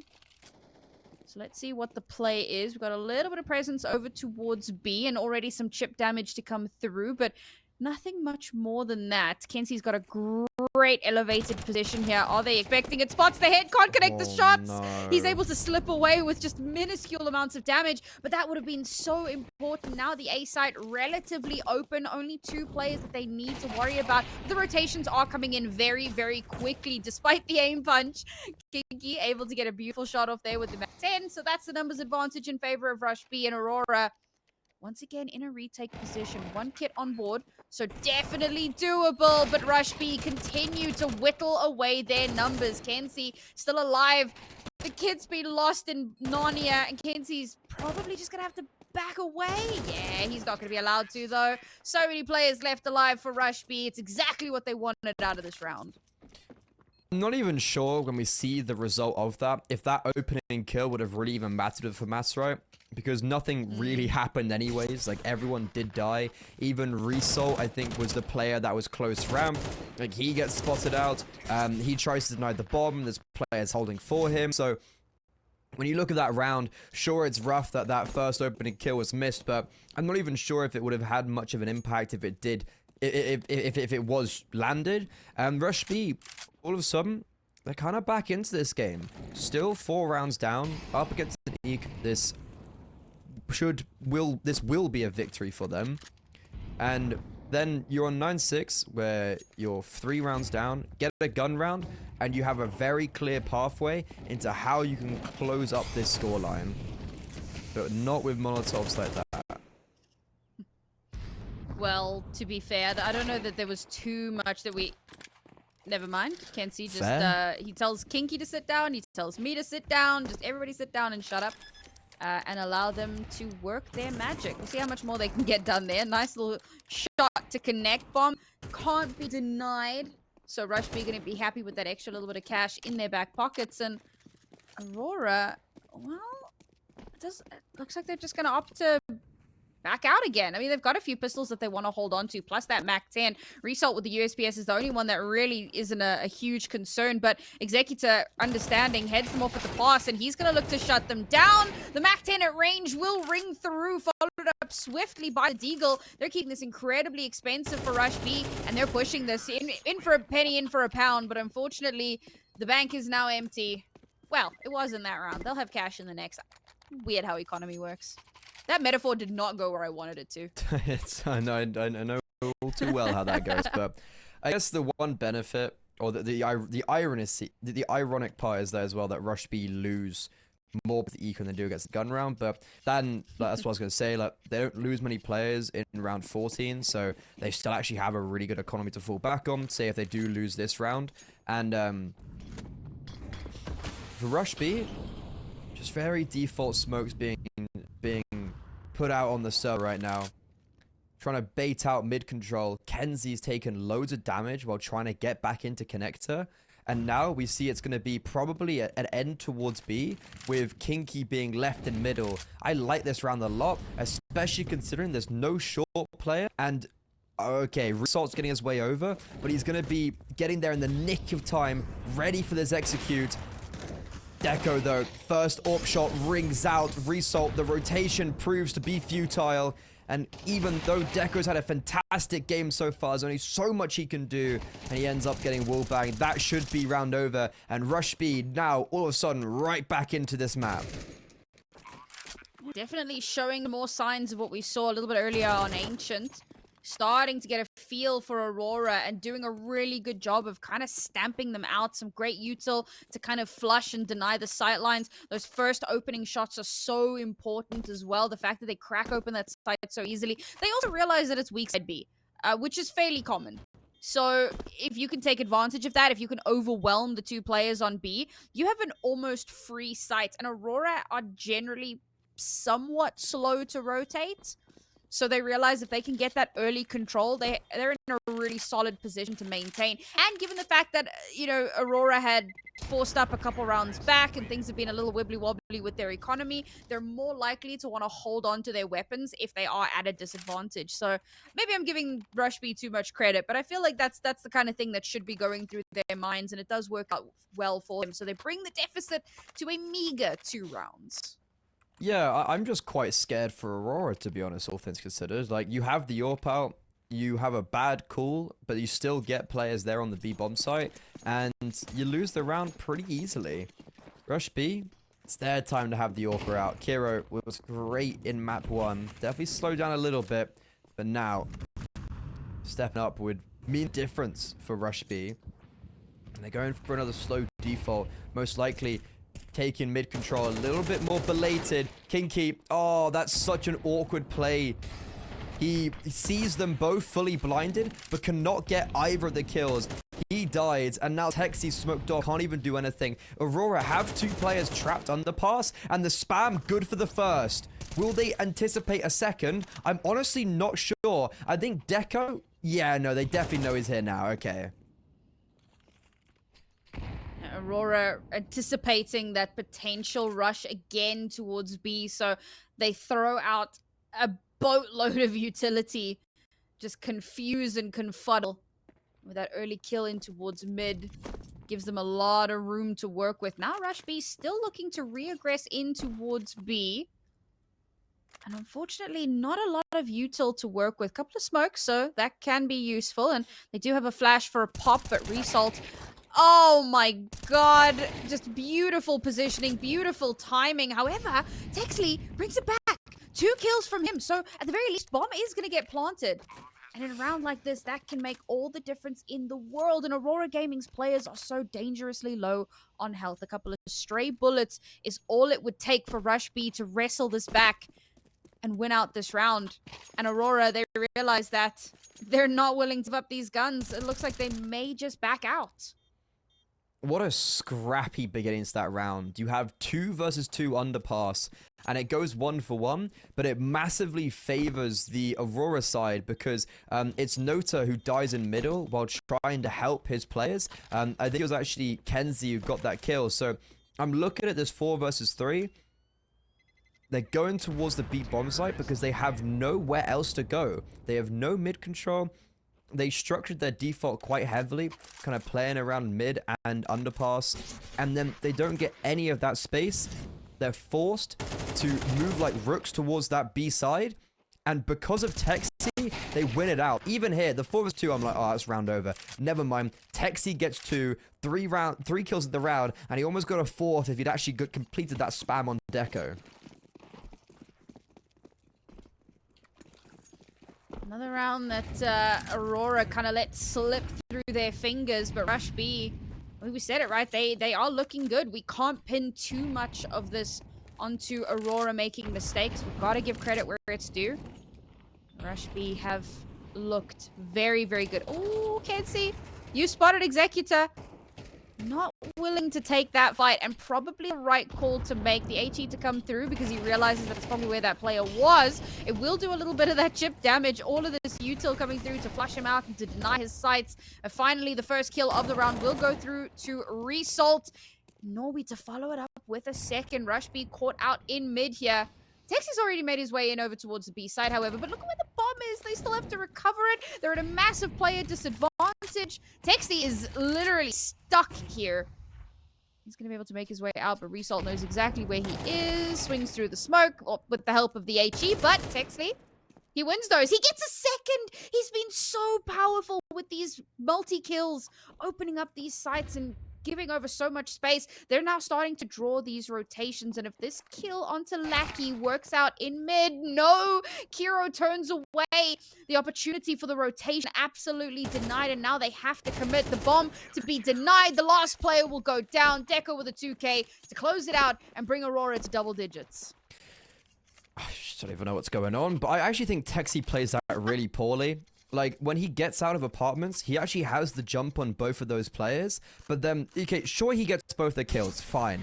But he would have been able to get them a lot easier if he'd actually extended himself a little bit further out when he was taking, like, when he first found that space. He didn't realize that no one actually knew he was out of apartments. And then, look, you have Kiro, who's in middle for the whole round. He gets caught off guard by Lackey. He's been completely useless and voided. And then also, Texi misses the timing that Deco took across the door. They didn't realize anybody could be out of market, and Deco springs into action for that double. Aurora, they finally get to double digits. Their first round and a half is a little bit too little too late, or they're going to lean back on their laurels and lean back on the round advantages they had. Oh, they've missed the window smoke. They've smoked it. Happen. No, they shouldn't happen. Oh, it's a 10D chess right now. We're playing some 17D chess right now. They missed the window smoke, and they get an opener because of it. It's these little misplays that mean so much, but Lack will follow it up, trade it out. And that's the Palace player down, so that's a lot of control taken away from Rush B. However, they've started to make their way in towards the site. Deco, though, an absolute monster, will shut down the push in from main. Aurora have rotated in. Now there's so little space for Rush B to play with. They know where so many of these Aurora gaming players are, but they just cannot win these duels. Norwi, so snappy, looking in every direction and winning every duel, and now Kiro is going to be forced to have to try to hold on to this AWP. Yeah, I mean, that's a round where you have a great opening start, and it just, like, it all falls apart. And it does so because Aurora have a really good read. That is just really impressive. They have basically everybody over towards this A bomb site, and they read Rush B like a textbook. And that play there in middle, I don't even know if it was on purpose. I would assume it wasn't on purpose, and that Kiro, they didn't set Kiro up with an AWP to kill someone window because the smoke missed. But I was playing a pug yesterday, and my teammate calls me. He goes, "Miss your insta window smoke," and I was like, "What are you on about?" And he was like, "We're gonna rush A, and you're gonna actively miss your insta window smoke. So because of that, the AWP is gonna stay in window." And I was like, "That's actually a good idea. That's actually not a bad shout. 'Cause, you know, if you smoke window, then the AWP goes con." And I was like, "That's actually quite a smart idea." Okay, won the round, won the game. But right now, enough of my pedantics aside. Kiro had he had a hero rifle. There's a weird, like, hero by, I don't know, he had a hero AK, and he's dead, so he's out of the server, and now they're going to be trying to see what they can make work out of B when the AWP is not even with them. It's just the pistols, and oh, shocker, they've all died. You know, this was shaping up to be a bit of a comeback for Rush B, but some of these early round mishaps have certainly turned the tides against them once again. Ooh, shot missed. Now they know where he is. Be curious to see if he's allowed to hold on to this AWP. I don't think there's really a world. Nice shot onto Norwi through the smoke. But he's being pincered in. He realizes it, gets the second. Go on. Who's going to peek him next? Who's going to give him another opportunity to get yet another kill? Lackey holds the line. Oh, the timing on that is absolutely unreal. But Executor, for him, it's not even about trying to clutch the round. It's just about holding on to this weapon and not allowing them to take it away from him. He knows the bomb is lost. There's no chance of that happening. Oh my god, he comes face to face with Deco. Deco does not connect the shot. Executor's forced back out again, and he's just going to run straight into the waiting arms of Result. Not allowed to maintain that AWP. Bit of a wonky end to that one, but it's map point here for Aurora, and they're looking to take us to map 3. Yeah, okay. I always imagined that Aurora would be winning this, and I did say that I think regardless of Ancient, we're going to be going to a third map. And the only way that Rush B could win this is if they do win Ancient. Like, there's no way they're winning Mirage. There was a moment there when it was like 10-8 or whatever, and or like 9-8. I was just like, are we going to Nuke? I was like, is this actually going to be a game won by Rush B? But Aurora just then play superb Counter-Strike. They make perfect gamble stacks, they make perfect reads, and they shot Rush B down at every corner. And well, would you look at that? It's the El Clasico. We're Russian B. Rush B hasn't so far worked though, because even though there's no players immediately on the bomb side, they're getting mowed down from shorts. And Aurora has read so well into Rush B's usual play style, into the fact that that is what they like to do. So instead of playing that super weak side B, they reinforce it that little bit more. They play off site and they slowly whittle away players as they move in towards the site. So now, even though the bomb hasn't planted, there is still a 2-player advantage for Aurora Gaming, and Rush B don't have much to work with. There's one flash, however, with Texley still alive, able to get yet another kill. Kinky gets another just to even out these numbers, and now suddenly Aurora starting to feel the pressure just that little bit. This is going to have to be perfect. The time is ticking away. Caught with util out. Kinky will follow up with yet one more. Result now knows where the position is, does not have time for the defuse, and Rush B give themselves a stay of execution. Okay. I like them apples. Yeah, So 5 versus 3 for Aurora, and they lose. And wow, that was even the 2 versus 2 was poorly played. Like, you have both players going either side of the bomb site, completely isolating themselves. And Aurora, okay, sure, they're not out of it just yet. They're still having to fight for this win. They're not on Nuke. They mentally might be on Nuke, but physically they're not there. And it's going to be a bit of a fugazi. Rush B, they're faking out this B bomb site, and then here they come out of Palace, but it's actually dealt with perfectly. And ironically, this fake on B actually does better than the execute itself on A, and pushing the smoke, well, doesn't really work out too well. And Aurora Gaming, they take map 2, sending us to Nuke here in the lower bracket of ESL Challenger League Season 47. What a weird way for that round to play out. Like, I love the aggressive hold, get right up close and personal against the smoke, and wait for the players to push through. From him that really kind of made these linchpin moments so impactful. We saw similar from Aurora, a couple of the players on Aurora on Ancient. Even though they lost that map, we still had some very impactful plays. So it's great to see that both teams have those players that can step up in those important moments, get those key pivotal picks, and then try to turn things back around in their favor. But here it is, folks, heading on to our 3rd map of the series, last map of the day. And this will determine which one of these 2 teams can continue along in the bracket and which one will unfortunately be sent back to, well, not relegation. Thankfully, they have confirmed themselves a spot in Season 48. But ideally, you want to make sure that you can continue along here and get a good footing going forward. So we'll kick things off here with Aurora clearly having won the knife and starting things out on the CT side.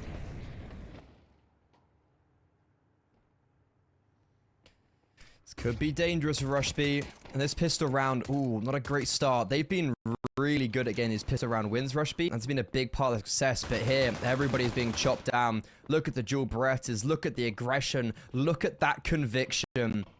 Now with 2 players remaining, they have no idea where to go. They're stampeding around. There's no point hiding their footsteps. Everybody knows where they are. Result gets one before he falls, and Aurora, a very clean pistol round, and a great start here on our 3rd map.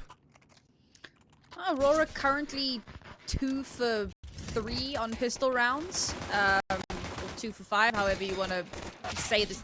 They've been 5, they've won 2 of them. There you go. So this time around, they're not going to have to do that weird force up that we'd seen from them previously. That did not work out twice, might I add. Instead, having won this round, having denied the bomb plant entirely, they get a good round or a good buy out of this. And Rushby, on the other hand, well, not much to write home about.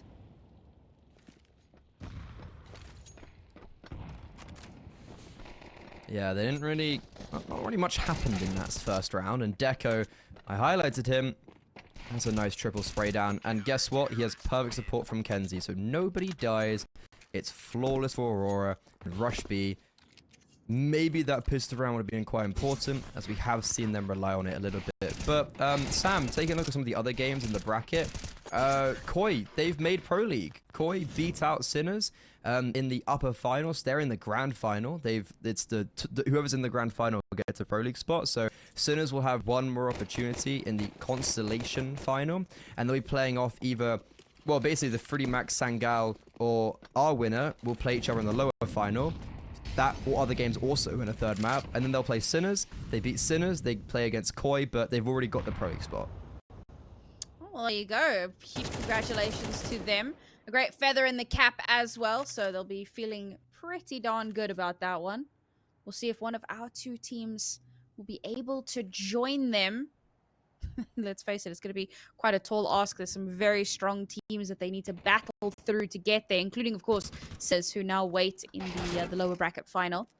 Oh, there we go. Great way to crack open that round. Beautiful shot, aggressive positioning, and followed up by Deco with a 2nd as well. But look at where the bomb is. I mean, it's already made its way down towards that B site, or making its way. No, it's making its way around. It's a loop-de-loop. They're trying to draw the rotations down. Quite decided what they want to do just yet. The Molotovs come through. No, don't tell me you're gonna... Woo, if he'd lost it there.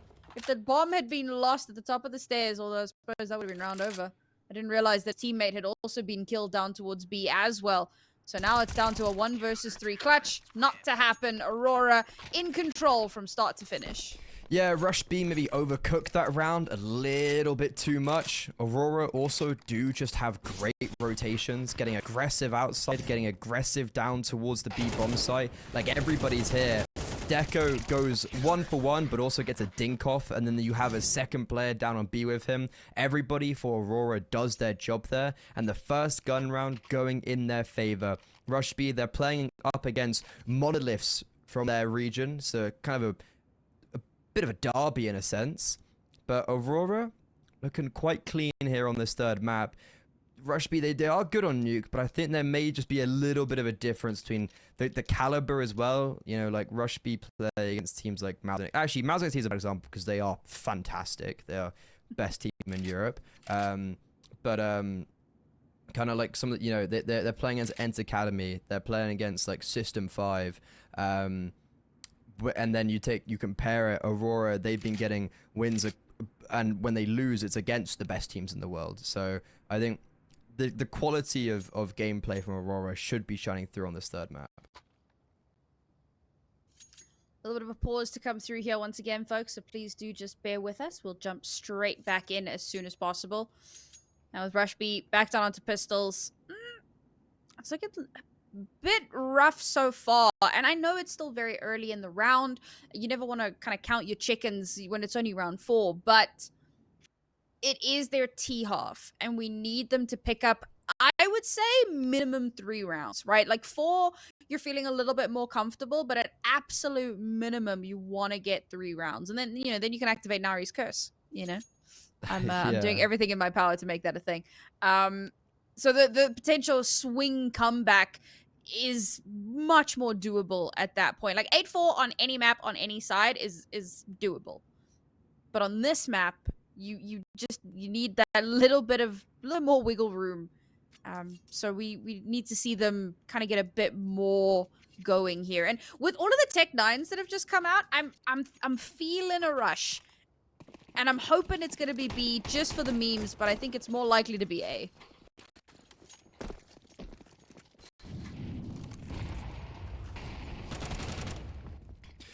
Oh, that's a good opener. They'll try to send a player down vent, or maybe just get some contact, maybe try survive, not allow players to be outside in this manner.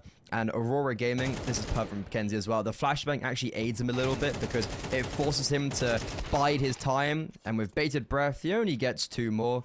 So only 3 in the round. Will be a bit of damage, but yeah, Kiro's not going to anticipate result that close. The AK gets retrieved, and Aurora going to the next round, maybe even a little bit happy they lost a player, because that means they can get the AWP out. Yay! The little things, right? Be glad to see that. Yeah, I mean, that vent pop just got absolutely deleted. They were actually angling towards B for half a second, but... They were going down, and they had a vent. Like, they were trying to go B. Kind of the operative word. Yeah. The attempt, unfortunately, failed. But now they have guns in their hands. Now, there's a better opportunity. But, of course, losing this round, you know, you start that cycle all over again. And they need to get a footing in the door. Particularly because Aurora have won so many of these rounds so cleanly. They have more money than they really know what to do with yet. And they love getting aggressive. Result, cheeky little push there to get 2. And Kenzie will follow it up with a 3rd. And so now with only 2 players. Nope, 1 player. Executor, bomb's lost. He's been on the lurk. He's been on the flanking mission. But his entire team has fallen to the wayside. And he's left to just try and hold on to this gun. Oh, it's a rough round from Norwi, though. He gets fully blinded, regains vision, goes to kill someone, Result kills him, and then gets killed by the second player. Norwi's just there like, dudes, come on, can I get something? But speaking of Result, thank the Lord he was there, because his double is massive. That could have got really dangerous, and yeah, you see Norwi just can't catch a break. But Result getting 2, and then having support from Kenzie, if they hadn't got that multi-frag, then I think Aurora probably could have lost that round because the A bomb site would have been opened, but that wasn't the case. So really well played from Result. And Nori's on a P90. I said he was annoyed, but I didn't know it'd be this much of a rage buy. Oh, he's going for it. Here they come. Ecos. Where are the Ecos? No, lordy. I mean, we saw an interesting 3 AWP rage buy, so, you know, these things do happen. What are these swings, man? Rush B's Ferrari peaks have been untouchable, but Result on the elevated position on the silo just cannot be dealt with. Unsuspected, and now Nota, I mean, found an AK, but what more can you possibly do here? The entirety of Aurora are now closing in on you. They have a pretty damn good idea of what your position is. Norwi with a little bit of a pre-fire, and there you go. It does, in fact, collect a kill. Is this a T side or a CT side? There's 4 AKs for Aurora, and it might actually just be AWP 4 AKs. No AWP out for Deco at all. That's actually... Okay, no, there it... Wait, what? They bought... What's going... Is there an A1S on the floor? I think there's an A1S on the floor somewhere. I saw an A1S being bought, and then I think Kenzie threw it away, so I don't know if it can be sold again. But regardless, who's on the T side? Am I right? Yeah, well... I mean, now we have a lot of AKs all across the board, so... Now it's just even more confusing, and especially if, like, Rush B get themselves into a post plant. But let's be real. In what universe have they been able to do that? I don't think they've even had a single plant yet. That's the really yeah, I mean, that's the really devastating stat here. Like, they are just getting shut out at every turn. What is that, bro? Okay, he can't follow it up with another one because that would have been absurd. He will get traded out, and somebody from Rush B have made it onto a bomb site, but look at where the bomb is. Again, I think they're trying to pull rotations. Kinky's just gonna get deleted. Now it's completely evident that there's literally no one there. The bomb is still towards their spawn. They haven't made any sort of ingress yet. This half has been very strange. when I see a play like this, I'm kind of imagining that Rush B were trying to maybe go 2 ramp, 3 down B, but then they don't even go ramp at all. Like, they put no pressure there, and it allows for 2 players to be down on that B bomb site with no real scare. And Deco, like, I just love how he misses the easy shot. I feel like that shot on Kinky was probably the easiest one of the 3 attempts he had.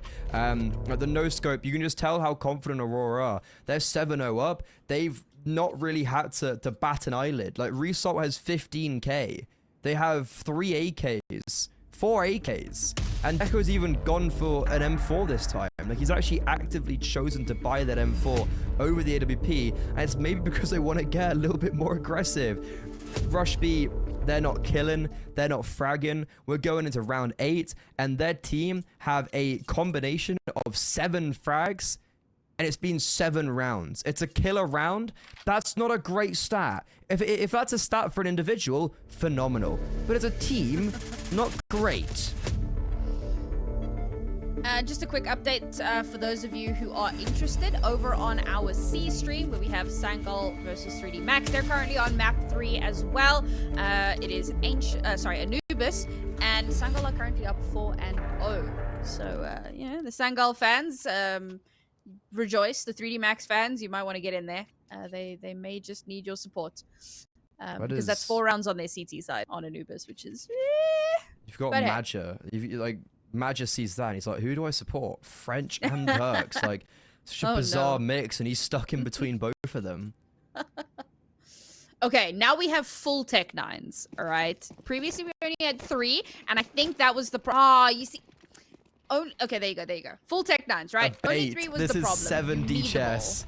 7D chess. Break it with a Glock to bait out the fact that you don't have a Tech 9. Which I think is probably not the best. Like, obviously, they have Tech 9s, right? Yeah. Well, let's see if it actually does, you know, get anything done.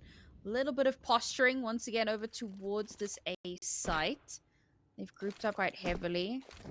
And here the util will start to come through, the flush to come out. A great position for Result. He will get taken out. Oh my god. Just every angle is shut down. 2 kills to come. 3 kills, in fact. Here, what is happening? The Tech 9 rush reigns supreme. Deco now 1 versus 1. And this is so doable if Executor can swing the way we know he can. Perhaps he can make it happen. The HE to do a little bit of damage. Runs out of bullets, and now Deco has to retreat. How much more can Executor get done? Yeah, he's going to push it. He's going for it. He knows Deco doesn't have the time. And if he can just keep up the pressure, it's doable. But look at this. Look at this rotation all the way around. Executor, he doesn't even care. He's popped down the vent. He's made it over the way, all the way down to B. This might be the first round that Rush B get a bomb planted. And yes, they will do it. 8 rounds in, but they do get a bomb planted. Now Executor has to clutch the round. The flash to come out forces him away. Deco's not pushing it. He's waiting to see if there's a peek. It's a good retreat from Executor. You said 7D chess. It really does feel like that's what's happening here. And Deco doesn't have a kit. So Executor just has to play down the time. He peeks, he swings, and he gets the kill. And a round on the board for Rush B at last. Man, I feel so bad for Norwi. It's just, bro can't catch a break. I started laughing mid-round because, like, I don't know if we can get a specific replay. So look at it. Look where he is. East top hut. Result. Puts a player low. Norwi gets both his kills stolen again, and then gets killed in the side of their head. Norwi has been in positions to frag, and they literally get stolen from him every single time. The issue was, this time it resulted in a round loss. Maybe a bit of overconfidence from Aurora. Rush B on the board. Is this going to be a flash in the pan, or can we see a little bit more consistency out from them? I mean, we need to. Only 1 round on board. Not the best start. Yikes. Kenzie, that's actually just not okay, man. The smoke spray to get the first kill. Knows there's a player up high, so can call that across. Beautiful flick from Lackey. And he was actually looking towards the elevated position. He was looking to see if he could catch that player. Instead, he catches a stray. And Rush B already down to 3 players. The round has barely begun, and Aurora have just whittled them away. Deco being absolutely cheeky. Lackey with yet another from the exact same position. This is cyberbullying. That's what this is. Cyberbullying. This is genuinely just mean. This is just unfair. This is just brutality. They lose a Tech 9 round, and they instantly have a flawless round on the back of it. A1S is dueling AWPs, and they may have lost all their AKs in the previous, but now able to pick them back up. And Deco on the AWP was confused why we didn't really see him on it, and like he actively was choosing to buy an M4, and he picks it up there. He can still get aggressive with it, and he shows us why he's the AWP. 8-1, Aurora send Rush B straight back to the Tech 9s. I mean, the Tech 9s worked before. Maybe they can make it happen again. The pop straight through. Jesus, Norwi. It's just unfair. He got a kill. He did it. He got 2 of them. He did it. Off the back of a beautiful flash, I might add. The entirety of Rush B is blinded. Okay, okay, Texley. Bro, how is he always good for 2? It's his first kills. These are his first 3 kills of the game. I was literally about to comment on the fact that he was so good on Mirage and hasn't been doing anything on this T side. He was specifically and exclusively good on the T side of Mirage. And right here, you know what? It's 3 kills, but it does not matter. And Norwi, that must be the most, like, that is some of the most, this is some of the most relatable Counter-Strike I've ever watched at a pro level. Like, bro's trying his hardest and keeps on getting kills stolen away. And that must be such a deep sigh of relief, like, I finally got a frag. I finally got kills. We did it, chat. We got him. That's rough, all things considered. And off the back of that, to unfortunately still not make headway in the round. 2 rounds left here in the half. Rush B need both of them. They need at least those 2 rounds to have a fighting chance in the next half. Deco holding that elevated position. He knows there's often someone there. The nades just to chip away slowly but surely. Deny any sort of a peek. But they do the same things every round. We've seen no real dynamism from them. No real changes in their approach. And Aurora have kept reading them like a book. This time around, we see a bit more of a slower pace. And Executor sounded good for a second there. The first is brilliant. The second is a little egregious from Aurora. But for the first time, well, one of the first times, we actually see Rush B get an early round advantage.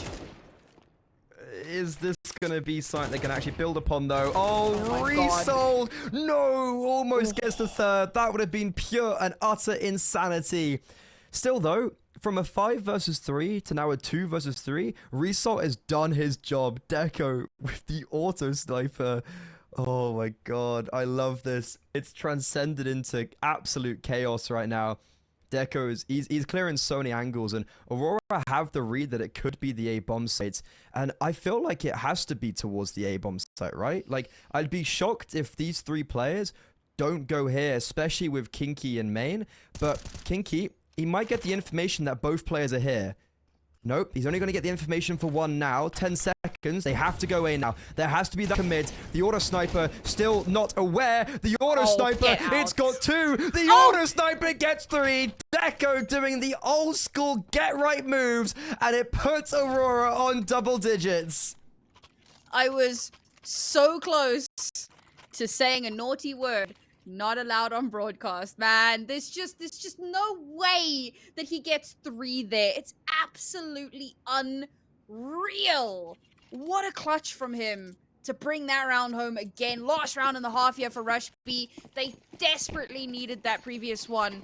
And now more than ever, it becomes so important to just get something on the board. Bearing in mind, the only round they have right now is A, the only round they've actually managed to plant in, and B, it was off the back of a Tech 9 rush. They have not managed to win a rifle round. Now, once again, we're in a round where they get the opening kill, but we've seen how quickly those rounds can still slip away from the Executor. He's managed to slip into position, yeah, but he gets caught out above the smoke. Resalt will fire in on him, and instantly the numbers are back down to an even kilter. What is it with Aurora on this map all of a sudden? They come back from Mongolia, and they've had a 11-1 half on their CT side against 3D Max. They've had a 10-2 half against Paravision on their T half. And now they're looking to get another 11-1 half on the CT side. They're looking to eliminate Rush B. They're looking to progress and play either Sangal. or 3D Max. But in the meantime, Norwi does fall. He's had a very rough game, and Deco, with no sniper, with the AK, gets put to the grave. Result does get one, spots out another, and there's a big interaction. Look at lower bomb site. Look at Lackey, caught off guard. They know where Result is, and they can now set their sights towards B. All right, we've seen this play out before. We've seen this pivot towards B in the late round working out beautifully. But we've also seen 1v3 miracles from Aurora. How much can Result get done here? Full HP, an AK, and a kit. Denies the bomb plant and slips away. 1 versus 2. A little bit. This is no time. There's no time! Okay, oh my god. Bro, I was hard panicking. I was like, there's got to be somebody that's put the plant down. And yes, in the last moment, they will finally secure a second round in this half. 10-2. We'll see you after the break.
The second time in 2 days that Aurora Gaming have won a 10-2 half on this very map. They did one better against 3D Max 2 days ago and won 11-1. I kind of anticipated how it was going to go, but I didn't really think it would be that much BM with auto snipers from Deco, and now on the T side, they're going to be popping to... Ooh, they're going to be going ramp now that they've heard that player jump on top hut. That's exactly what's going to happen. Well, Texi is holding this angle, so we'll see if he can collect a kill here. Not quite finding the mark, and unfortunately, he's going to be forced to back away. The ramp play will come through incredibly quickly. B site free and clear. Easiest bomb plant of their lives. Although, we do have reinforcements making their way in here. If they take too long, they might get stalled out at the very least. A great snappy shot from Executor there. but they aren't able to stop the bomb from going down, and they must realize pushing this is going to be incredibly dangerous. Flash to come through. The follow-up is great from Norwi. Gets another kill for himself. Kenzie to follow up with one of his own. 3 versus 3.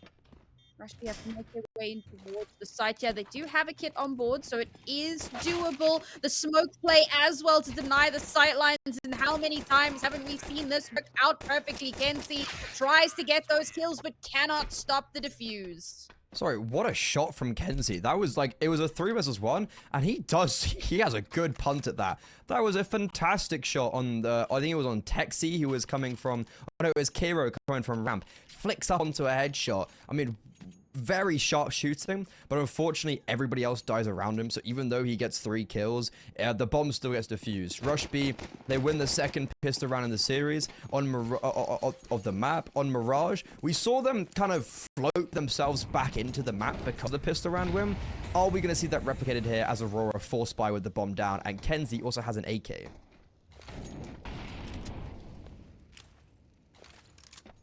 A lot of firepower here to work with.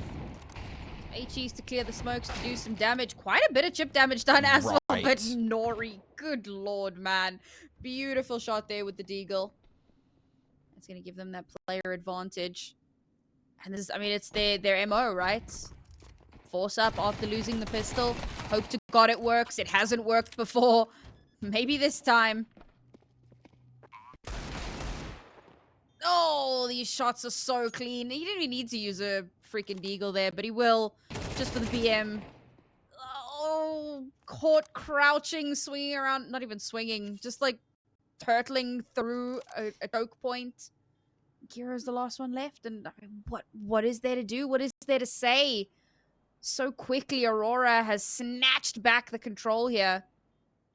The best that Kiro can hope for is a bit of damage. He doesn't have a kit, so it's literally impossible, just even without considering the fact that he's in Narnia. Nothing to be done but to hold on to the FAMAS and pray that you can do something in the next round. Pray is going to be the name of the game, but if they lose, I mean, like, Rush B, I mean, I think this is actually worst case scenario. The fact that they win pistol and then lose the second, they're going to have awful money when Aurora have really good money. And as we go into potentially the penultimate round of the game, look, we got an A1S on Kiro, and then we got 5.7s, P250s, MP9s. This is a really poor buy where they don't even have head armor. So as there's only 1 AK on the board actually for Aurora, it's going to be these Glils and FAMASs having so much more damage because of the Kevlar. And Rush B, I think this is game over. They know it, and I think especially with those 2 kills, this is pretty much done and dusted for me in my books.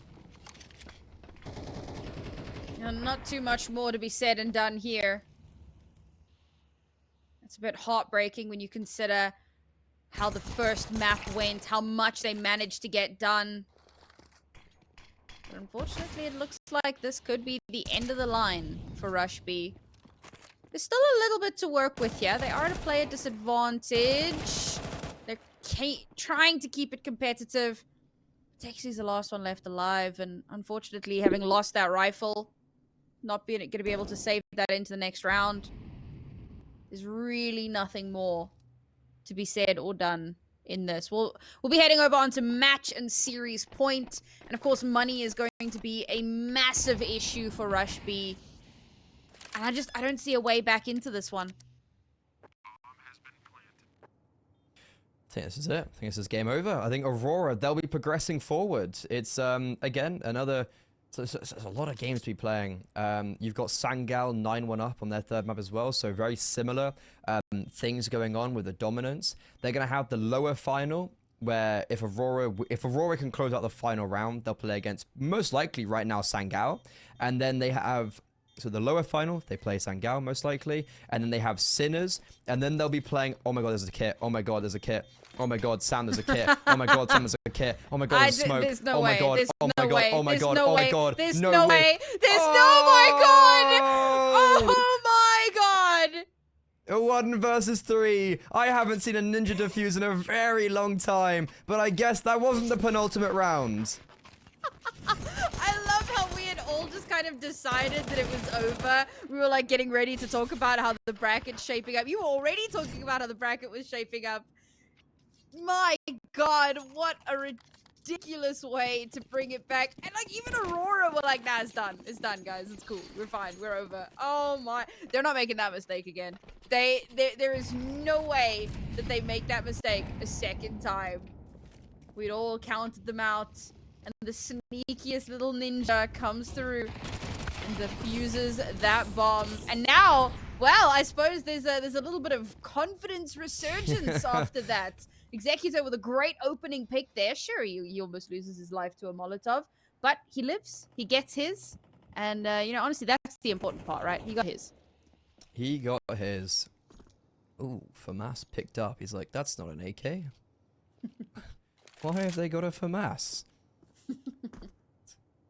They lost the last round. Oh, they saved. Okay. Surely this isn't gonna mount up to anything, right? Surely it's only a singular ninja defuse that won't just cripple your mentality and allow Rush B to make a 9-round in a row comeback to close it out in regulation. Surely that's not the case, right? Yeah, no, never. Right? Hey, the Aurora Gaming admin on Twitter does curse them sometimes. I hope he hasn't prepared the tweet already because he might have just cursed them. It's a player advantage and the small step in the right direction, but Aurora have really good space and they actually got a free way towards ramp and now down towards the B bomb site. Texi, the hero of the previous, eliminated. Kinky spotted out going into control, somehow gets one. And he can't connect onto a second. It's very impressive that he even gets a single kill there. But will it be enough? Wait, Deco doesn't plant the bomb. He gets off of it. This is now really scary because they're starting to push. They're going to see if they can deny the plant. But oh my God, we're playing 40 chess. He gets off the bomb, starts planting at 8 seconds. And they're like, let's go go and deny the bomb. And then they're ready to snap and kill them. 7D chess. I was about to say, like, you know, it's not quite 7D chess, is it? And then you said 7D chess. So, okay, I guess it is 7D chess. This is some big brains in the server right now. Here's where things get really upsetting. Look at Rush B's economy or lack there of pistol round. And that is potentially how their tournament lives end here. Not with a bang, but with a whimper. As Kenzie will get the first opening shot off. Crack this open. There you go. Yet another 2 more pins will fall. Only 2 remaining to make this a strike for Aurora Games. Yes, Rush B will get 1, but that's all they're going to be able to do. It's a 13-4 on our decider map of Nuke, and it is Aurora Gaming who will be going on in the playoffs bracket. A grueling series, but hey, they won. Okay, well, Kenyan Result, I didn't curse them. 22 and 21 kills respectively. Result, he was our Kadia player.